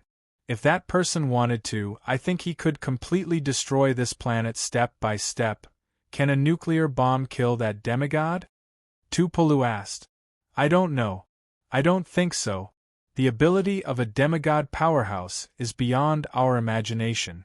Their control of space and power has already exceeded the limits of the laws of physics that we know. Xia Pingon shook his head. I've seen that person attack, and it's no less powerful than a nuclear bomb. A city with a radius of hundreds of thousands of kilometers turned into ashes in an instant. Not even an ant survived, so strong. Aren't we inferior to ants in front of such a person? Tupolu also felt that such power was unimaginable, and he was slightly absent-minded. From a summoner's point of view, that world over there is the source and the peak of power. Above demigods, there are existences at the level of gods. The strength of gods is even more unimaginable. Then why did you use the secret technique to come back? Is there anything we can help you with? Fang Lingshan asked. There are 2 reasons. One is that I need realm beads to increase my strength. I know that there are still many rare realm beads on Earth. These rare realm beads are useful to me. The second reason is that I am a little worried, and I miss everyone, so I want to come back and take a look. If there is any danger here, I should be able to help. Xia Pingon said calmly. Realm beads. Fang Lingshan murmured as she revealed a helpless bitter smile. Even Xia Pingon didn't have realm beads, neither did they. Additionally, according to Xia Pingon, the number and types of rare realm beads in this world were fewer than that on Earth. Some of the realm beads that Xia Pingon integrated in that world had never been seen on Earth. Don't worry about the realm beads. I know you don't have any extra realm beads. I can make trades and tasks with the Committee of Order and Dragon Group to get some realm beads. As long as I have demon rats, I can refine body-strengthening pills and get realm beads. Oh. Xia Pingon suddenly thought of something as he added, if you don't have realm beads that you're confident in integrating, I can help you integrate. Hearing that Xia Pingon could help them integrate realm beads, Tupolu and Fang Lingshan were shocked once again. Since Xia Pingon revealed his identity today, the 2 of them hadn't been calm at all. They were always shocked by Xia Pingon. After being stunned for a short while, Tupolu exchanged a glance with Fang Lingshan before asking, You mean you can help us integrate realm beads? Yes, at least I can help you integrate any of the realm beads that you've obtained in this task. Is this also a new secret method that you've mastered? Yes, this secret method comes from a mysterious and powerful realm bead. That realm bead can only be found on Earth. I'm preparing to take the risk to integrate it. How can you help me? Tupolu asked. After you fall asleep, I can help you with the secret method in your dreams. After you go back tonight and have a good rest, I can enter your dreams again. This was a new ability that Xia Pingon had grasped. Generally speaking, those who had fused with the Saint Master's Realm Pearl would not have the ability to help others in their dreams. However, other than fusing with the Saint Master's Realm Pearl, Xia Pingon's spirit body was also abnormally powerful.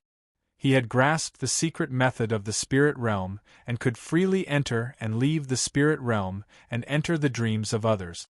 This way, with the combination of these 2 abilities, Xia Pingon had the ability that no other Saint Master had.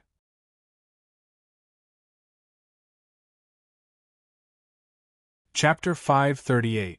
The dining room was filled with the alluring aroma of food. As soon as Xia Pingon returned to the villa, Emily quickly prepared lunch: stir-fried steak, grilled sausages, French chowder, baguettes, and red wine. The atmosphere in the dining room was very lively. Teacher, your appetite doesn't seem to be as good as before. Is it because my food is not good? Emily couldn't help but ask as she watched Xia Pingon cut her steak elegantly while sipping on the red wine with small sips, her beautiful eyes flashing with excitement. If it was before, Xia Pingon would have finished all the food in front of Xia Pingon long ago. Haha, no, your food is great. A few days ago, my body needed extremely high calories, so I ate a lot. Now that my body has recovered, so my appetite is normal too. Xia Pingan smiled as he glanced at Emily. Do you have something to tell me? Yes, it's like this. Teacher, do you remember those thieves who broke into the villa last time? Yes, I do. What's wrong? Weren't they taken away by the patrol team? Yes, it's like this. Emily plucked up her courage and seemed a little excited. Yesterday, the patrol team came to find me and hoped that I could join the community patrol team. They said that the community patrol team needed female members very much because it was more convenient for female members to deal with matters related to females. I defeated those thieves last time, so they felt that I had the ability to do so. Teacher, do you think I can join? Right, I forgot to ask you.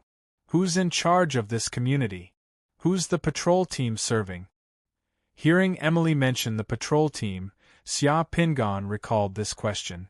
Previously, this question was just a trivial matter to him, and he didn't even bother to pay attention to it. Pierrefitte is the territory of the People's Front. The People's Front is very powerful in Paris. They protect many people and unite the people so that we don't have to be afraid of those gangsters and scoundrels anymore. We don't have to be deceived by those despicable politicians anymore. Paris belongs to the people of Paris, and France belongs to the people of France. Looking at Emily's sparkling eyes and listening to her slightly excited face, Xia Pingan realized that this female student of his seemed to be a hidden fanatic of the social movement. Her sense of justice was off the charts. Seeing that Xia Pingan didn't say anything, Emily asked softly with a guilty conscience, Teacher, you don't agree? No, I was just wondering if it would be convenient for you to join the patrol team. It seems to be full of men. Emily became excited again. She took out a letter and handed it to Xia Pingan. Look, Mr. Xia, this is their invitation to me. They said that the People's Front has organized a female patrol team. If I go, I can be a team leader and lead a few girls to carry out missions together. They will also teach us how to use weapons. Do you want to go? Emily nodded affirmatively. The patrol team can protect others, and the treatment is not bad. Then go. With your current strength, you won't have any problems protecting yourself. A true summoner is honed bit by bit through battle. Teacher, when can I become a summoner? Finish the bottle of pills I gave you last time, and it's about time. At that time, I can help you fuse with the Realm Pearl. Oh right, you have to keep everything about me a secret. If others know that you have a teacher like me and that you can eat those pills, it might not be a good thing for you. Xia Pingan reminded her seriously. At this moment, Emily still didn't know what Xia Pingan meant by integrating the realm bead with her. She thought it was just a normal guidance. Don't worry, teacher, I know. Emily became excited. Oh, teacher, did you carry out a mission yesterday? More or less, although Emily was very curious about Xia Pingan's mission and asked several questions, Xia Pingan didn't say too much. He was afraid of scaring Emily. The current Paris was not peaceful and there were hidden dangers. Under such circumstances, it was not bad for Emily to join the patrol team of the People's Front and get in touch with some dangerous things as early as possible and train her ability. Before Zhang Tai came to this villa, Emily had lived here alone for 2 years. This girl was very smart and didn't lack courage. She should be able to face it. Zhang Tai was only her teacher who promised to lead her on the path of summoner. As for how she would go in the future, it was up to her. After the two of them finished their meal, they washed the dishes together and chatted for a while. Emily changed her clothes and left the villa with a pistol. She happily went to contact the patrol team. Previously, she had promised to think about it before replying to the patrol team. After Emily left, Xia Pingan came to the underground shelter of the villa. He opened the formation plate and took out Su Dongpa's realm bead that he had just obtained. He pondered for a while. The story of Su Dongpa and Korea was very meaningful. If the content of this realm bead was not out of Xia Pinggan's expectation, the story of this realm bead should be the first important event in the history of China related to national information security and intellectual property right. The protagonist of this event was Su Dongpa. After dripping his blood, Xia Pinggan was wrapped in a light cocoon in a moment. The world in the realm bead didn't give people time to react. As soon as Xia Pinggan opened his eyes, he found himself walking in the long corridor of the palace. A eunuch was bowing and leading the way in small steps. As the eunuch led the way, he quietly turned his head back and whispered to Xia Pinggan, "Lord Su, the officials have read your report." However, Lord Dong and the others strongly opposed it. The Koreans haven't paid tribute for many years. This time, they came to pay tribute and even sent their prince. The minister attached great importance to it and was about to receive them with great fanfare. Now, the officials are also in a difficult position. Lord Dong has been called in just now. The officials are also calling in Lord Su for questioning. This was the difficulty of fusing with the realm bead for those who were not familiar with China's history. If someone else heard these words, their mind would definitely go blank and they would be completely confused. They wouldn't know who His Majesty the eunuch was talking about, who Lord Dong was, who the Koreans were, and what his report said. It would be strange if he didn't fail. However, Xia Pinggan basically knew it after thinking about it. As for Lord Dong, who opposed Su Shi, Xia Pinggan thought for a while and thought of a civil official in the northern Song dynasty, Dong Dunyi. This guy should be the assistant minister of the Ministry of Works, the scholar of Hanlin Academy, and also an important official in the imperial court. As they were talking, Xia Pinggan was led to the door of a palace. On the main seat of the palace, an emperor was sitting, and another official was standing in the hall and talking about something. Reporting to the officials, Lord Su Shi, the scholar of Duanming Palace and the scholar of Hanlin Academy, left Chao, the minister of the Ministry of Rights, requests an audience with you.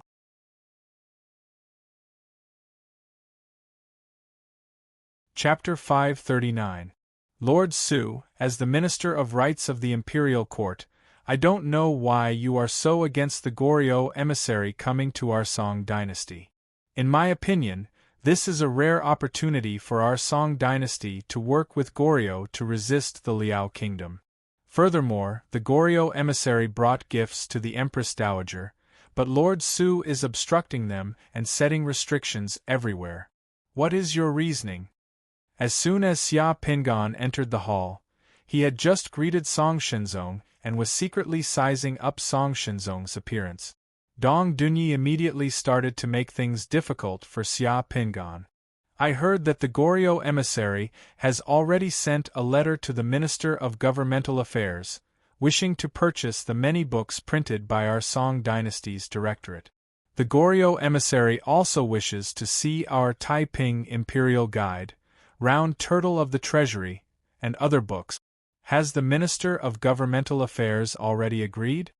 Xia Pinggan looked at Dong Dunyi, his tone neither hurried nor slow as he asked. Note 1. In all fairness, Dong Dunyi and the others could not be considered treacherous officials. They were just ignorant and pedantic. If Dong Dunyi knew that in another 1,000 years, the descendants of the Goryeo people would be able to claim that they invented the culture and civilization that they stole from China, Dong Dunyi and the others' expressions would be very interesting. Even at this time, the Goryeo people did not have good intentions. On the surface, they were emissaries who wanted to mend their relationship with the Song dynasty, but in reality, they were trying to intimidate the Liao kingdom. The Goryeo emissary was sent by the Liao kingdom to spy on the Song dynasty. Haha, Lord Su's information is very fast. That's right, the Goryeo emissary has already sent a letter to the Minister of Rights and wants to buy many books from our Imperial College. At the same time, he also wants to see the Goryeo books. We believe that the Goryeo people admire our Song dynasty's prosperity and desire. Dong Dunyi said proudly, Our Song dynasty can use this opportunity to show our benevolence to Goryeo and resist the Liao kingdom together. What's wrong with that?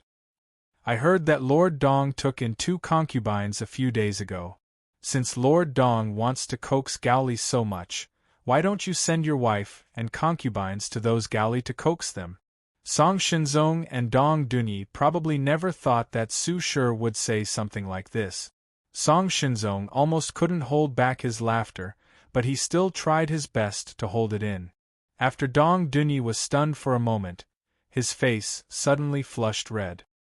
He pointed at Xia Pingan and said, You, Su Shi, are the Minister of Rights. How can you be so disgraceful in front of an official? Huiro Gaoli? Dong Dunyi, F*CKU. You are an old tortoise without an asshole. You can't even tell good from bad. You still want to sell books to the Goryeo people? You want to give our Song dynasty's Taiping books and the Minister of Rights to those Goryeo people. I think you, son of a tortoise, will turn over sooner or later. Xia Pingan directly pointed at Dong Dunyi's nose and scolded him with a Shu accent. I'm scolding you now. Why don't you try to coax me? Dong Dunyi was dumbfounded by Xia Pingan's quick and urgent scolding in Shu dialect. He was so angry that his whole body was trembling, and his face was red. He directly bowed to Song Shinzong and stammered, Sir, please punish Su Shi for Su Shi's crime of insulting the minister. Song Shinzong was also a bit confused. Su Shi was a literary hero of the Song dynasty, an idol in the eyes of the world's literati. Usually, Su Shi spoke in a scholarly manner, which annoyed Song Shinzong. Song Shinzong didn't like it. How could Song Shinzong hear such vulgar words from Su Shi's mouth? He felt that the Su Shi in front of him was very novel, and he didn't have the old and experienced aura of the past. For a moment, he was stunned. Ahem. Su Shi, how can you be so rude? Song Shinzong reprimanded. Xia Pingan bowed to Song Shinzong, and then said with a serious face, Please forgive me. Just now, I was just demonstrating to Lord Dong that the so-called coaxing can't be used on everyone. I just scolded Lord Dong a little, and Lord Dong hated me to the bone. He wanted His Majesty to punish me for my crimes, but he refused to be gentle at all. What the Goryeo people did to our Song dynasty was 1,000 times worse than what I scolded Lord Dong. If our Song dynasty were to use the so-called coaxing strategy on the Goryeo people and let them take whatever they want in our Song dynasty, then we would be unable to tell good from bad, and there would be endless trouble in the future. Oh, then tell me, what trouble will our Song dynasty's Huiro Gaoli have? Song Shinzong asked directly. Dong Dunyi was so angry at Xia Pingan that he gasped for breath. With one hand on his chest, he glared fiercely at Xia Pingan. If the other party is a person, you can coax them, but if the other party is an ingrate with poison on his teeth and has evil intentions, then it will be useless no matter how you coax them. They will only laugh at our Song dynasty for being pedantic and incompetent. The Goryeo people will only submit to the power of the army, but they don't know about kindness and righteousness in the world.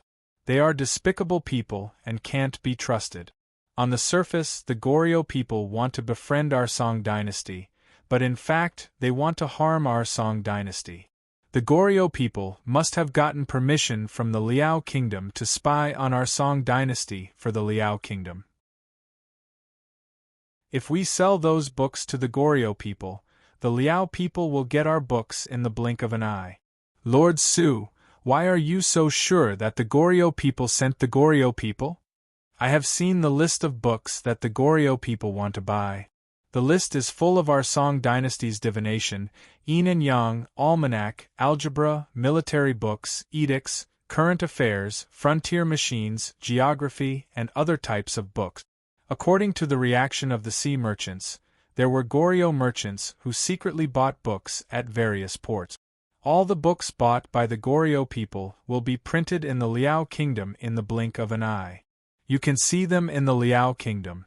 Goryeo came to our Song dynasty in the name of Mui, but they want to make profit. Why?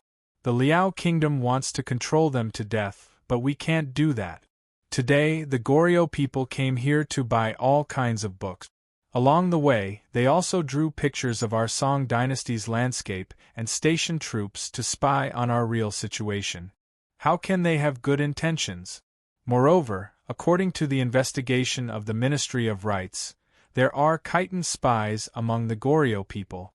Hearing Su Shi's words, Song Shenzong's expression suddenly became serious.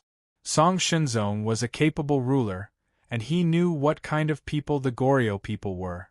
Although the people of the Ministry of Rights of Ministers said nice things and painted a beautiful picture of joining forces with Goryeo to suppress the Liao kingdom, but, after panting for a short while, Dong Dunyi finally grabbed a chance to speak.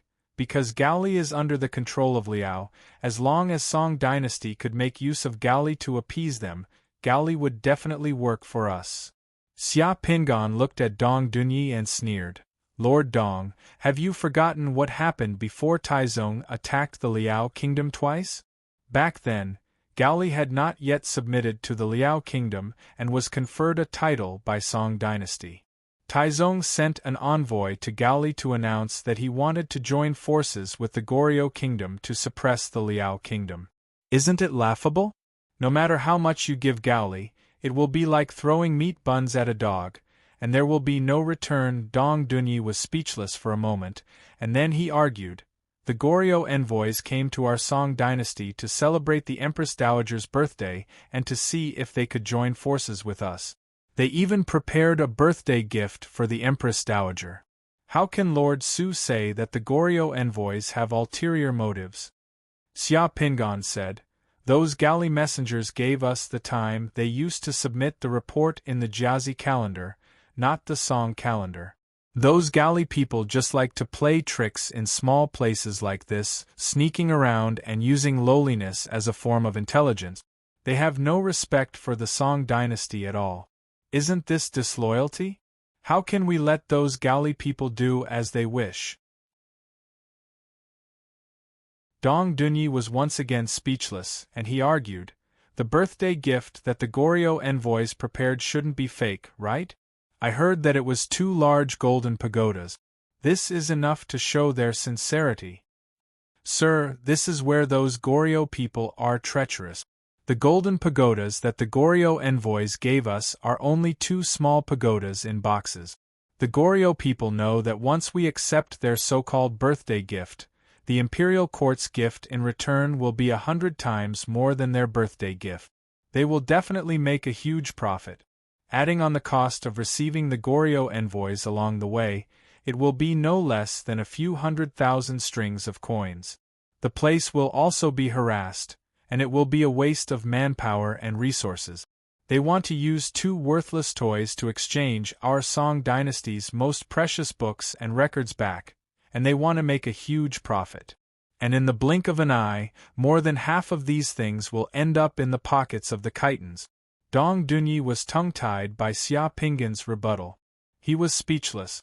Sir, our Song dynasty is richer than any other country.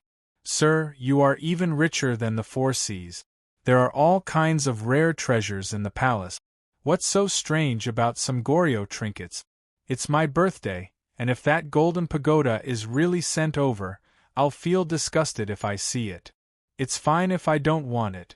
Your Majesty, please don't lose sight of the big picture for the small and let those Goryeo people's evil plan succeed and ruin the country's affairs. Following this, a woman with a great bearing slowly walked into the hall with the help of a few palace maids and eunuchs. Song Shenzong hurriedly got up from his seat and went to support her. Greetings, Empress Dowager. Dong Dunyi and Xia Pingan hurriedly bowed. The woman who came in was the Empress Dowager of the Great Song dynasty. She was also one of Su Shi's hardcore fans. I heard that those Goryeo people were coming to celebrate my birthday and caused some trouble. I was just about to come over and tell you not to let those Goryeo people's evil plan succeed and take advantage of our Song dynasty because of my birthday celebration. I don't care about Goryeo people's things. I think that Lord Su is right. Our Song Dynasty's books are filled with the blood, sweat, and wisdom of our predecessors. We can't let those Goryeo people steal them and give them to the Khitans. That's no different from giving to the enemy. When Xia Pingan heard this, he secretly gave this Empress Dowager of the Great Song a thumbs up. Su Shi's Notes on the Pros and Cons of Buying Books from Goryeo.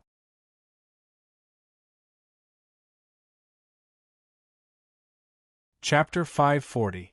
This time, Lord Su's Ministry of Rites will be in charge of all matters related to the Goryeo envoy's tribute. All books related to divination, yin and yang, divination, military books, imperial edicts, current affairs, border machines, geography, and other types of books of our Great Song Dynasty are strictly prohibited from buying them.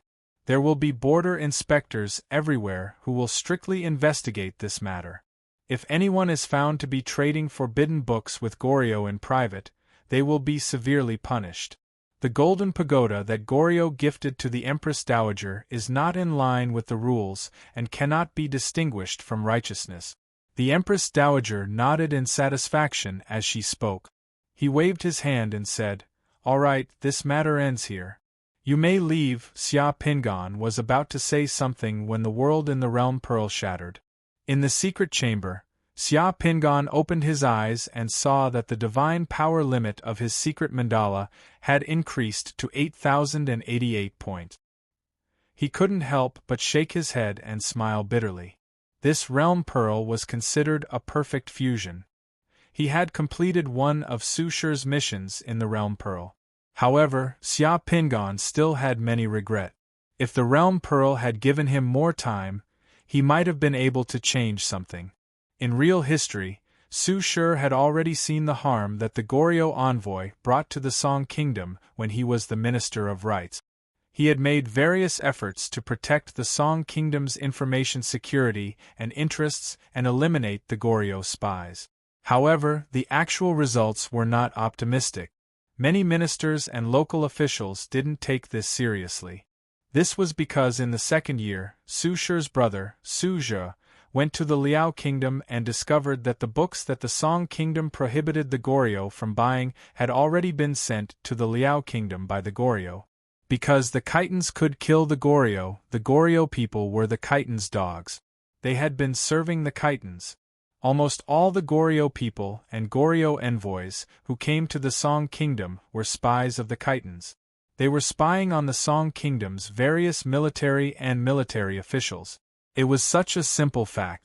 In the entire Song Kingdom, only Su Shi had seen through the Goryeo people and made corresponding efforts and changes in his position. Many Song Dynasty officials even thought that Su Shi was narrow-minded and didn't have the vision of a great nation. After Su Shi and Su Zhe were sent to Lingnan, Great Song's anti-Korean spies and their efforts to protect the country's information security came to an end. From then on, the Koreans became even more unrestrained in Great Song. What did the imperial court and the other officials do? In front of the Goryeo emissaries, the Song Dynasty often used up a lot of resources to build all sorts of luxurious buildings. Every time Goryeo sent Great Song a tribute, Great Song would give Goryeo all sorts of gifts. The entire imperial court, from top to bottom, was immersed in the illusion of Goryeo's tributes, and they were quite pleased with themselves. Su Shi once wrote a poem to ridicule the imperial court's extravagant extravagance in order to receive the Gaoli emissaries, carrying the eaves flying and dancing outside the walls, mulberry bristles desolate with a caddy axe. Bestowing Kuan Xie as a slave, I don't know if I can repay this person. While the Koreans were eating the food of Great Song, they were also smashing the pot of Great Song, sharing all sorts of information, books, and wealth they had obtained from Great Song with their enemies, the Khitans. To treat a bunch of white-eyed wolves like their ancestors, there was no justice in Great Song as long as it was not destroyed.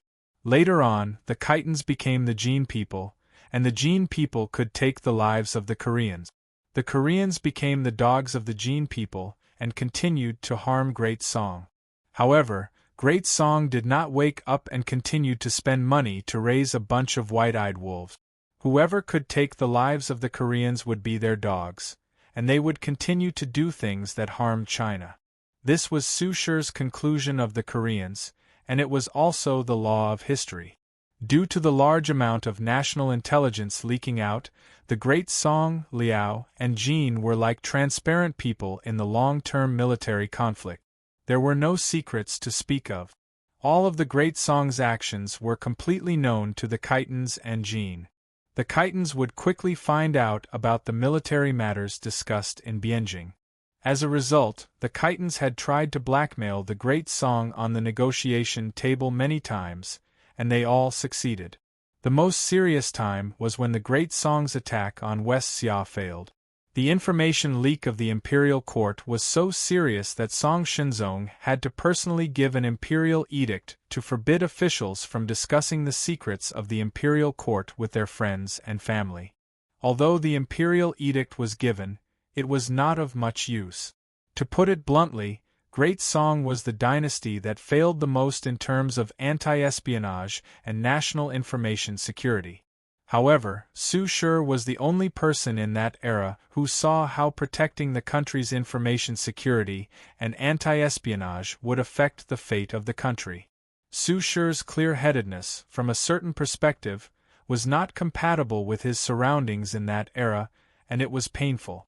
In history, it was not until a year before the North Song was destroyed that Song Qinzong seemed to have discovered the true face of the Korean ambassadors. Song Qinzong, who was extremely bored, pinched his nose and ordered the Korean ambassadors to pay for themselves when they came to Great Song. The Great Song officials would not entertain the Korean ambassadors anymore. However, this clear-headedness came too late.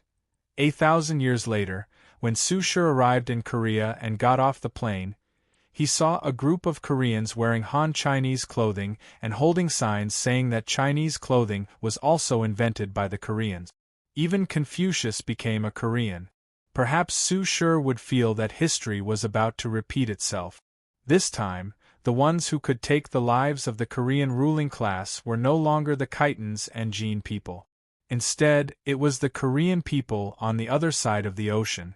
As for the Koreans, more than 1,000 years had passed, and they were still the same, always wanting to steal something from China. It only took 5 minutes to fuse with this realm pearl. Xia Pingan sat in the secret room for a while. Finally, he shook his head and left the secret room. Emily returned less than 3 hours after leaving the villa. Emily looked very excited when she returned to the villa. Xia Pingan happened to have some time and was cooking in the kitchen. Emily took off her coat and scarf and smelled the aroma of the food as she came to the kitchen. "Teacher, they told me to report tomorrow. I also saw a few female patrol members and they were very easy to get along with. The patrol team also has an underground training ground that was modified from a shelter. You can practice firearms and all kinds of combat skills there."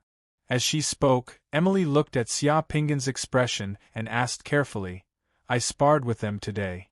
A few of the female patrol members wanted to learn my combat skills from me. Teacher, can I teach them the 7 styles technique that you taught me?" Xia Pingan smiled. "Of course." Emily walked over and suddenly kissed Xia Pingan on the cheek. "Thank you, Luoan." Xia Pingan was slightly stunned. Then, he shrugged and smiled. Emily also pretended that nothing had happened, but in fact, her little heart was pounding at night in the spiritual realm. A sky full of astral apparitions appeared in the sky again. After Xia Pingan entered the spiritual realm, he quickly locked onto 2 Polu's and Fong Lingshan's astral apparitions. Both of them had gone to bed very early tonight and were waiting for Xia Pingan's arrival. Xia Pingan had already flown into the sky and turned into a bright star. He entered his dreamland and created something with his mind. With the appearance of his mind, a Huaxian-style dojo floating in the sky appeared in his dreamland. For an intermediate spirit herder, creating something in his dream was a piece of cake. Outside the palace were clouds and cranes flying in the sky. Inside the dojo was a magnificent golden hall with white jade as the stairs. After building this palace, he waved his hand and pointed at the twinkling astral bodies in the void, summoning Tu Polu and Fong Lingshan. The two astral apparitions flew into the palace and instantly turned into Tu Polu and Fong Lingshan's figures. Ah, where is this? Tu Polu looked at this magnificent palace and was shocked. Is this also a dream? This is Old Tuesday. This is my dream. Xia Pingan smiled. That's amazing. Fong Lingshan raised her head to look at the majestic and tall golden dragon pillar and the magnificent dome filled with paintings of deities and Buddhas. It feels so real. I didn't expect dreams to be so mysterious. Where's Li Yunzhou? Xia Pingan asked Tu Polu. I don't know. I especially told him to rest early tonight. That guy probably ignored it. He probably went to the Chinese community bar to pick up girls again and said he wanted to relax. Tu Polu said helplessly.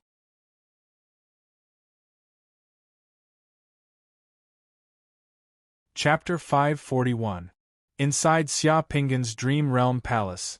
As Xia Pingan performed the Enlightenment Secret Technique, one of the 64 relief sculptures on the huge pillar of the Sage Master Hall in the Xia Ping and Secret Mandala was activated.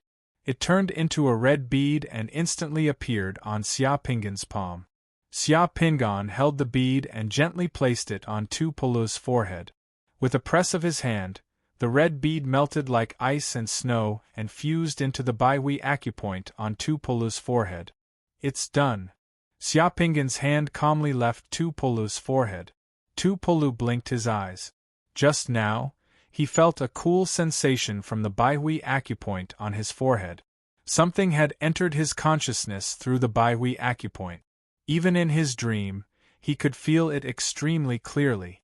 It was as if a tiny electric current had passed through. However, he couldn't tell what exactly had changed. It felt like nothing had changed. That's it? Why don't I feel any change? Tu Polu asked doubtfully, Brother, is this the secret technique that can help us fuse with the realm bead? Yes. You can only feel the change when you fuse with the realm bead. Now, go back and fuse with the realm bead that can summon the longsword. As long as you don't act on your own cleverness, you will definitely succeed. Xia Pingan said to Tu Polu with certainty. Even with the Sage Master's enlightenment, it was impossible to fuse with a realm bead with a 100% success rate. For some realm beads, such as realm beads that involved fighting, the user had to have the ability to successfully fuse with them. As for the realm bead like the carved boat-seeking sword, the main thing was that the user didn't act on his own cleverness.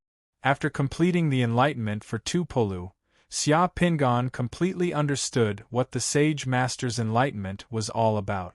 The Sage Master's enlightenment was actually using a bit of soul power to activate the relief sculptures on the huge pillar of the Sage Master Hall in the secret mandala.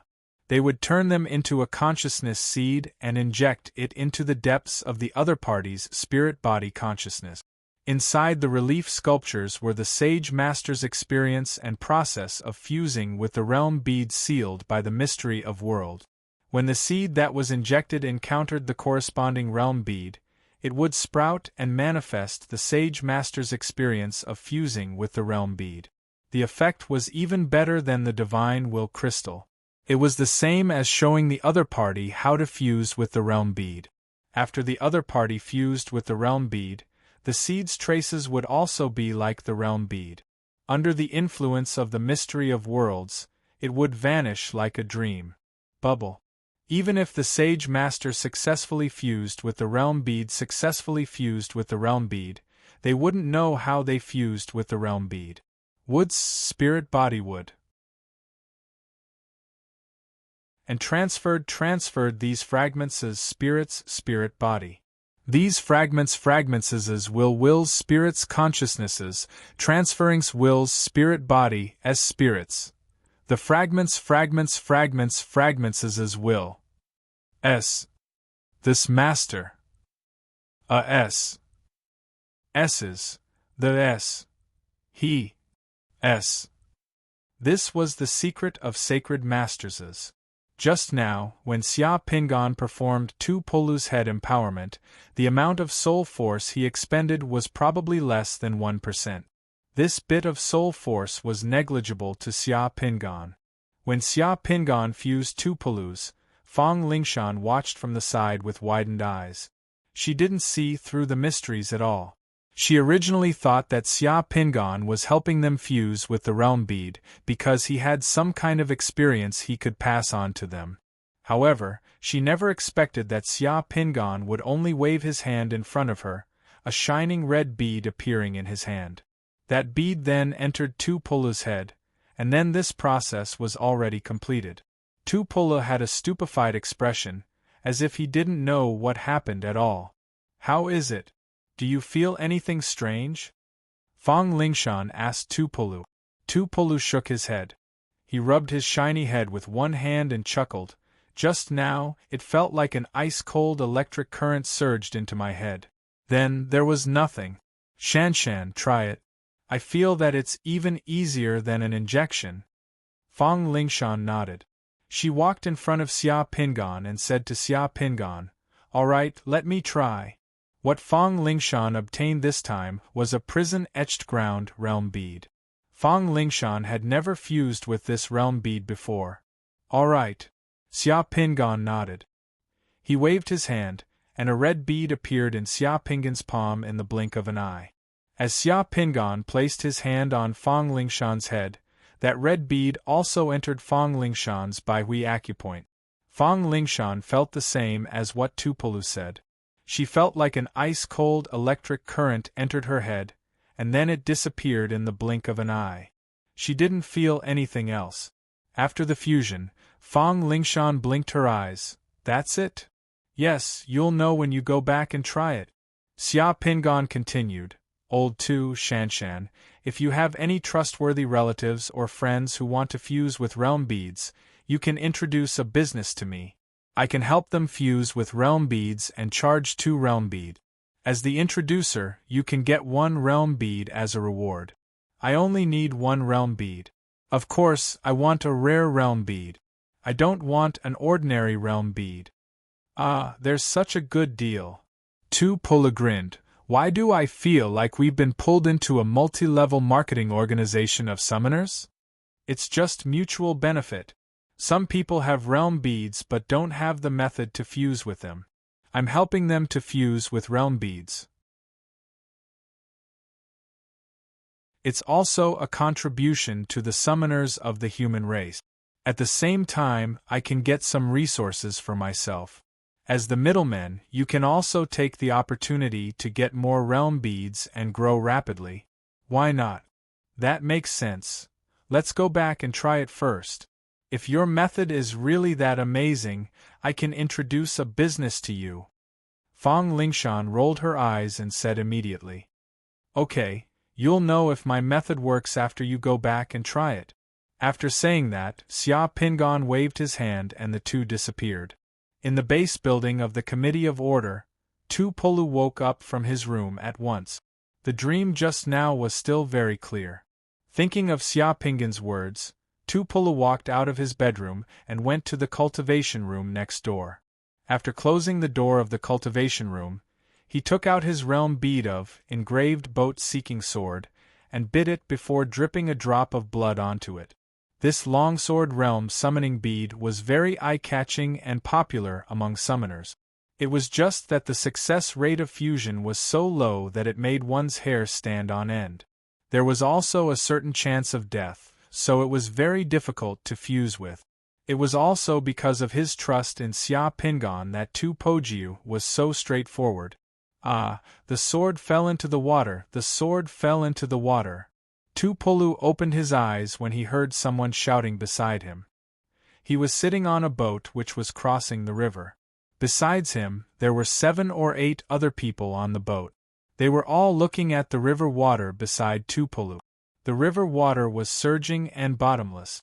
Tu Polu lowered his head and saw a treasured sword swaying like a silver snake in the water. When he saw it, the long sword had already sunk several meters into the water. As the boat was on the river surface, it swayed twice before sinking into the water and disappeared. Given the location where the longsword fell into the water and the surrounding people's gazes, that longsword should be his. I'm in the realm of the realm bead of the longsword summoning tool. Do I have to jump into the water to get the longsword? Tupolu instinctively wanted to jump into the water to get the longsword. However, at this moment, countless scenes suddenly flashed through Tupolu's mind. In those scenes, Tupolu saw the scene of Xia Pingon fusing with this realm bead. Xia Pingon didn't jump off the boat. Instead, he left a mark on the boat and said some ridiculous things like leaving a mark on the boat and waiting for the boat to reach shallow water to get the sword. Those scenes appeared in his mind like a stream of information. In less than a second, Tupolu had seen the entire process of Xia Pingon fusing with this realm bead. Could it be that to fuse with this realm bead, one doesn't have to go into the water to get the sword, but have to be an idiot? Tupolu stood blankly on the boat for a moment. His mind was in a mess. "Sir, your treasured sword fell into the water," someone on the boat reminded him. "Wow, that's a good sword. It actually fell into the water. I wonder if I can get it if I jump into the water to get it? Is he tired of living? Who dares to jump into such deep water?" The surrounding people discussed animatedly. Tupolu finally came to his senses.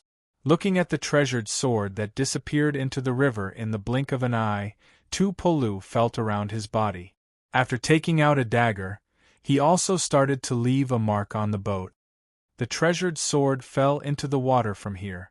When the boat reaches shallow water, I'll go down and get the sword, Tupolu said awkwardly. The surrounding people stared blankly for a moment before bursting into laughter. The realm bead's world shattered instantly. In the secret chamber, Tupolu opened his eyes at once. Looking at the time, it had been less than 3 minutes since he started fusing with the realm bead. He couldn't remember what had happened in the realm bead's world. However, in his secret mandala, he had already successfully fused with the realm bead just now. He had already grasped the technique to summon the longsword and increased the upper limit of his divine power by 10 points. F***CK, what's going on? I actually succeeded in fusing with the realm bead, and in such a short time, Tupolu became excited at once. In another secret chamber, almost at the same time, Fong Lingshan also opened her eyes. There was still astonishment in her eyes. She had also successfully fused with the dungeon realm bead just now. It only took her a few minutes. She couldn't remember what had happened in the realm bead. However, the process of fusing with this realm bead couldn't be any simpler. Although the mortality rate of fusing with this dungeon realm bead was low, the success rate of fusing with it was similarly low for ordinary summoners. Xia Pingon waited in the spiritual realm for quite a while but still didn't see Li Yunzhou's spiritual body appear. He couldn't help but curse inwardly. Forget about that guy, I'll deal with him next time.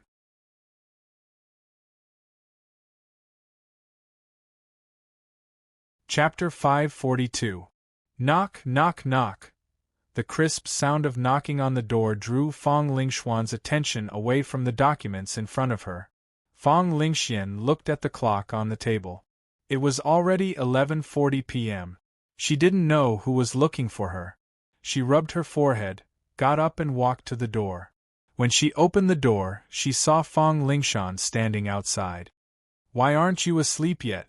Fong Lingxian asked as she let her sister in and closed the door. "Aren't you awake too?" Fong Lingshan walked in and said when she saw that the lights in the study were still on.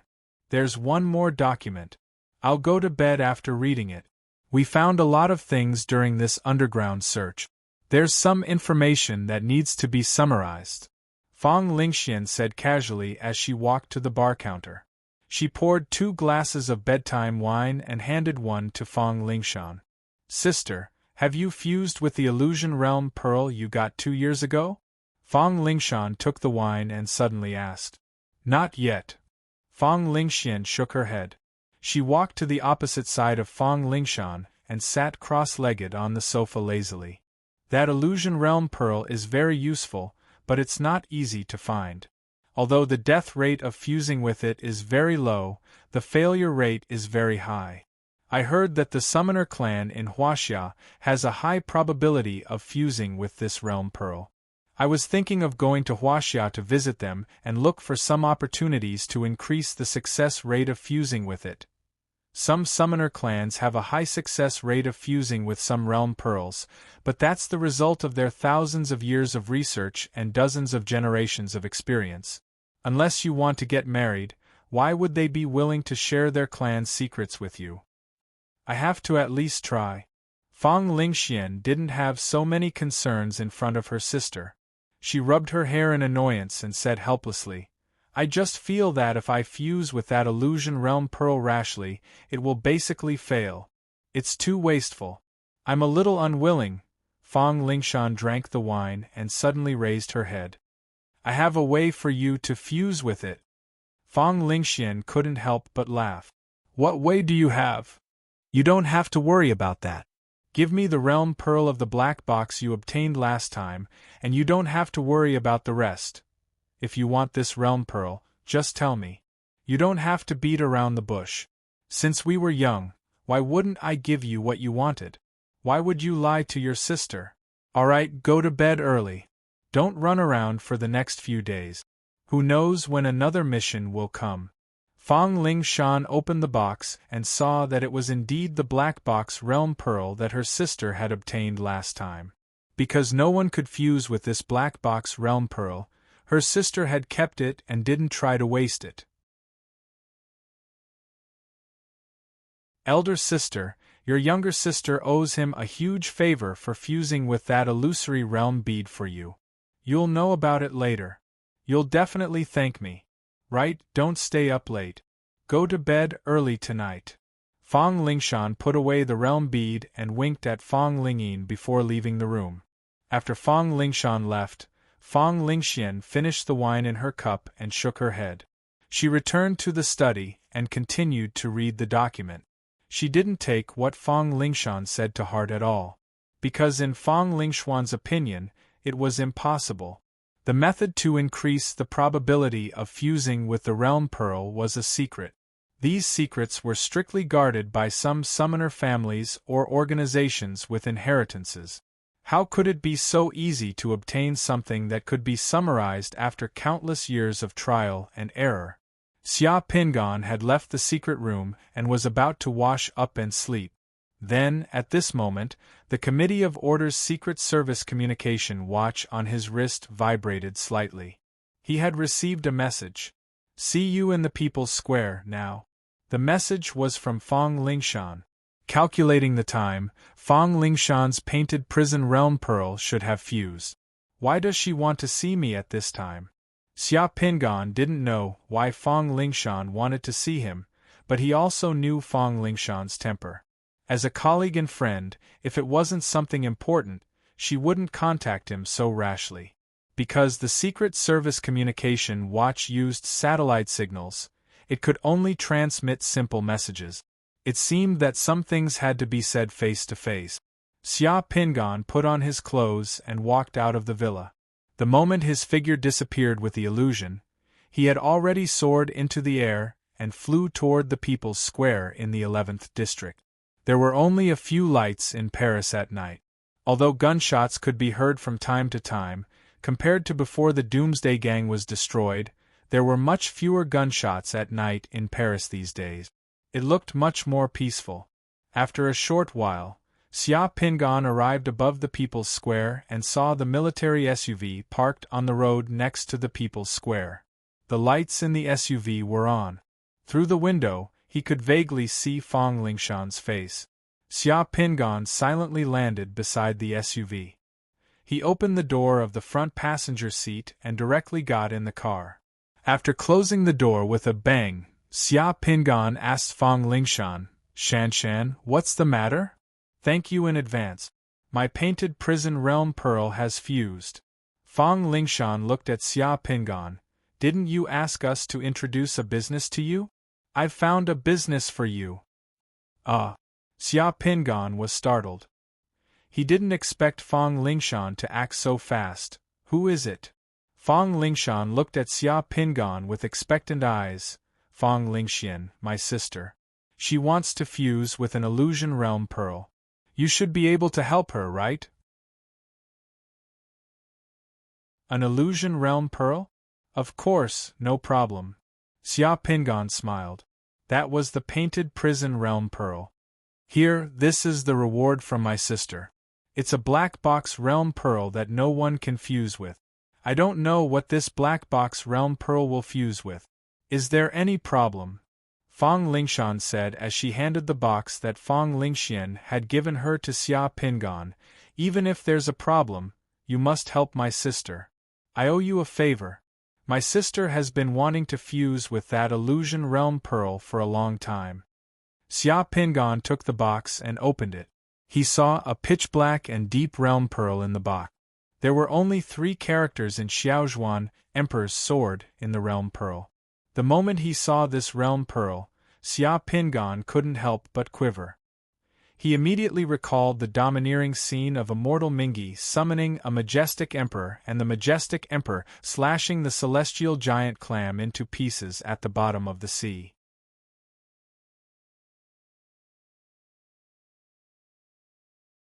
Chapter 543. Summoners had a lot of attacking methods, but the scene of Lord Mingi summoning the Son of Heaven at the bottom of the sea was the most powerful single-target attack that Xia Pingan had ever seen. That sword had the power to split heaven and earth, leaving a deep impression on him. Could this realm pearl be the one that Lord Mingi used to summon the Son of Heaven with the sword? No matter what, this deal would definitely not be a loss. Okay, I'll take this job. Xia Pingan took a deep breath, suppressed his excitement, and confirmed again. This black box realm pearl may be very precious. Are you sure you want to use this realm pearl as a reward?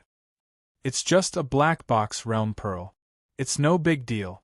My sister has had this realm pearl for many years, and there were a few times when she almost sold it for money. A realm pearl that can't be fused is completely useless to summoners. You can have it if you want, Fong Lingshan said indifferently. Okay, then I'll take it.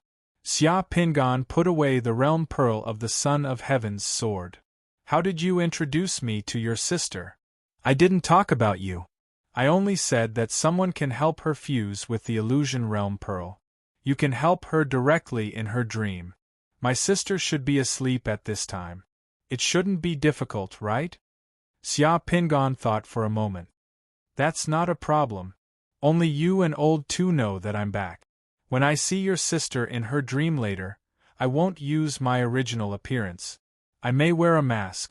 If your sister asks me who I am, I'll tell her to call me Mr. Zhang. Mr. Zhang will be my code name in the future.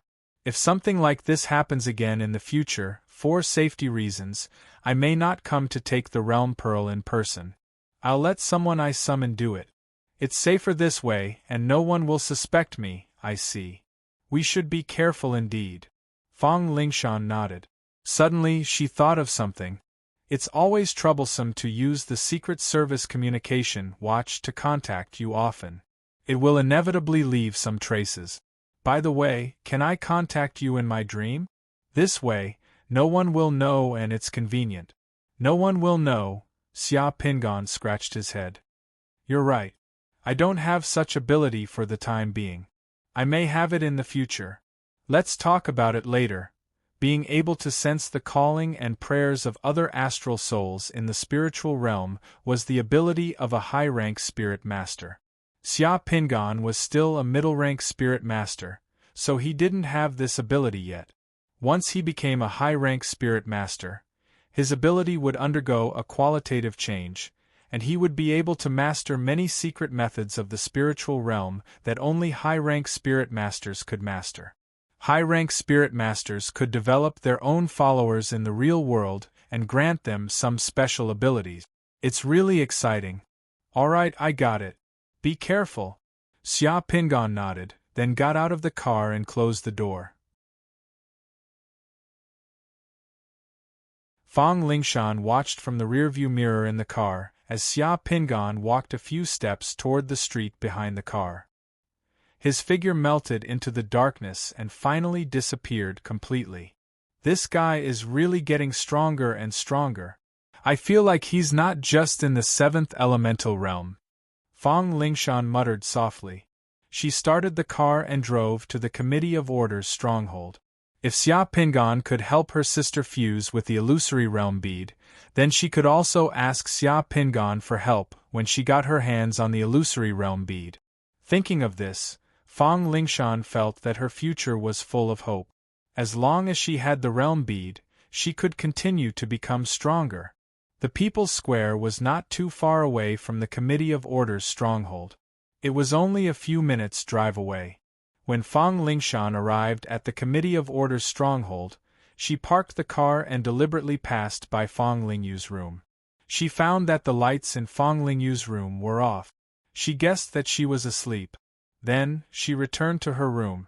Xia Pingan returned to the villa without anyone noticing. As soon as he entered the underground secret room, Xia Pingan took out the Son of Heaven's sword, realm bead, and looked at it. A bright smile appeared on his face. He could not help but clench his fists and cheer for himself. Asking Fong Lingshan and Old Tu to introduce acquaintances to him was originally unintentional. Xia Pingan did not have much hope before. He did not expect there to be results so quickly. Moreover, it was a huge gain. He actually obtained such a precious realm bead so effortlessly. It seemed that this pyramid scheme of developing summoners to go offline was indeed feasible. Other than Fong Lingyu, any summoner with a bit of wealth would definitely have a lot of realm beads. He definitely had some that he wanted to fuse with. If he could find such people around him, everyone would benefit from each other. He would be able to maximize the value of the Sage Master's ability and rapidly increase his strength. Xia Pingan was very happy. He had not been so happy in a long time. After being happy alone for a while, Xia Pingan did not forget Fong Lingshan's request. After putting away the realm bead and taking out a formation plate to protect the secret room, Xia Pingan quickly entered the spiritual realm. Fong Lingyu was indeed asleep. Fong Lingyu's astral spiritual body was very easy to recognize. Xia Pingan entered his dream.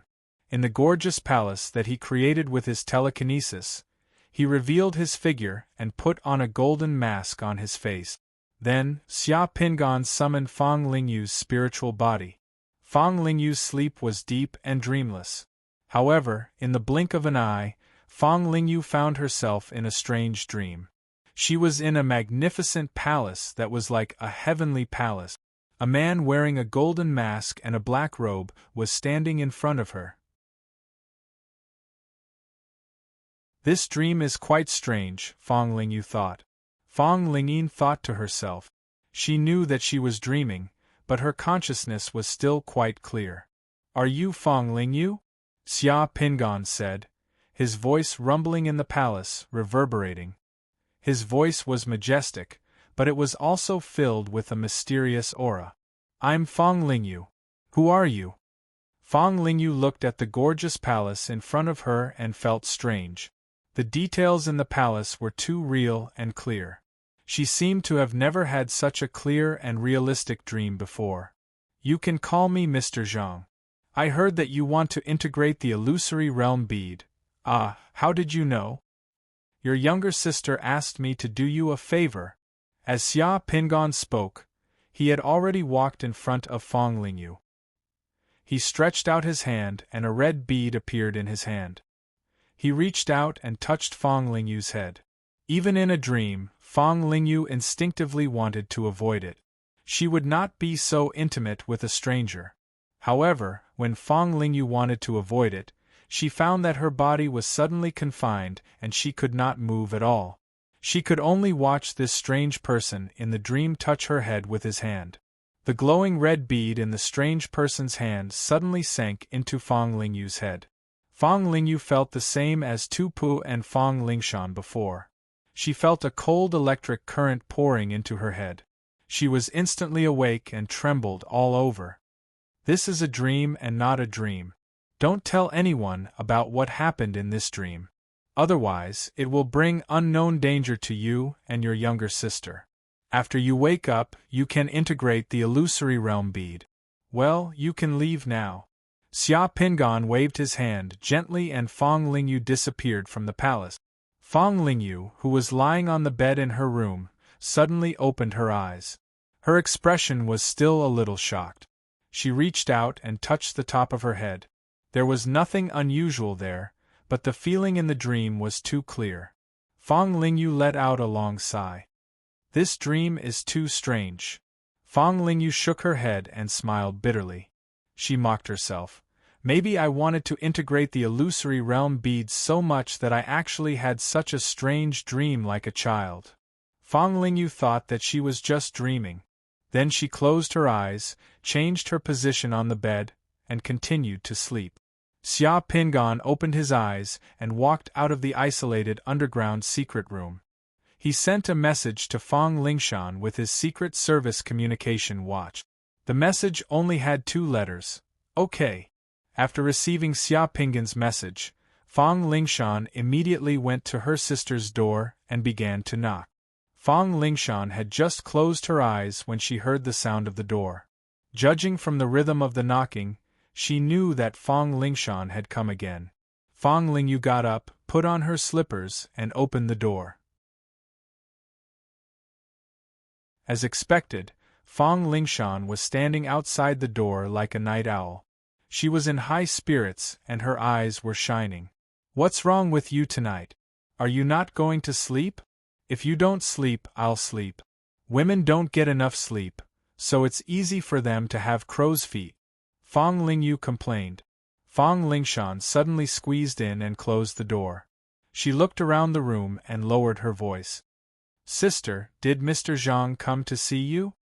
Fong Lingyu's eyes suddenly flashed after hearing Fong Lingshan's words. She felt as if she had been drenched with cold water from head to toe. She suddenly woke up and didn't feel sleepy at all.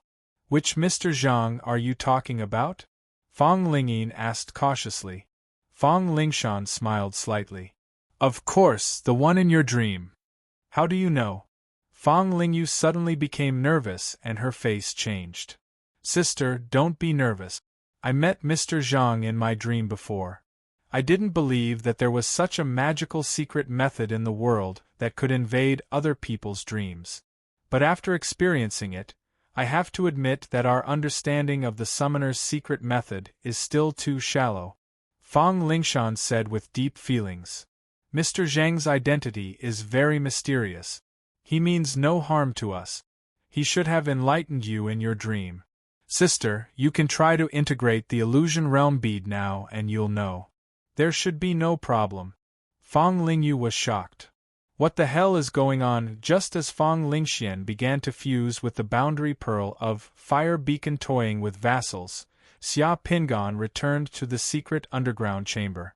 After setting up everything, he began to drip a drop of blood onto the boundary pearl of the Emperor's sword.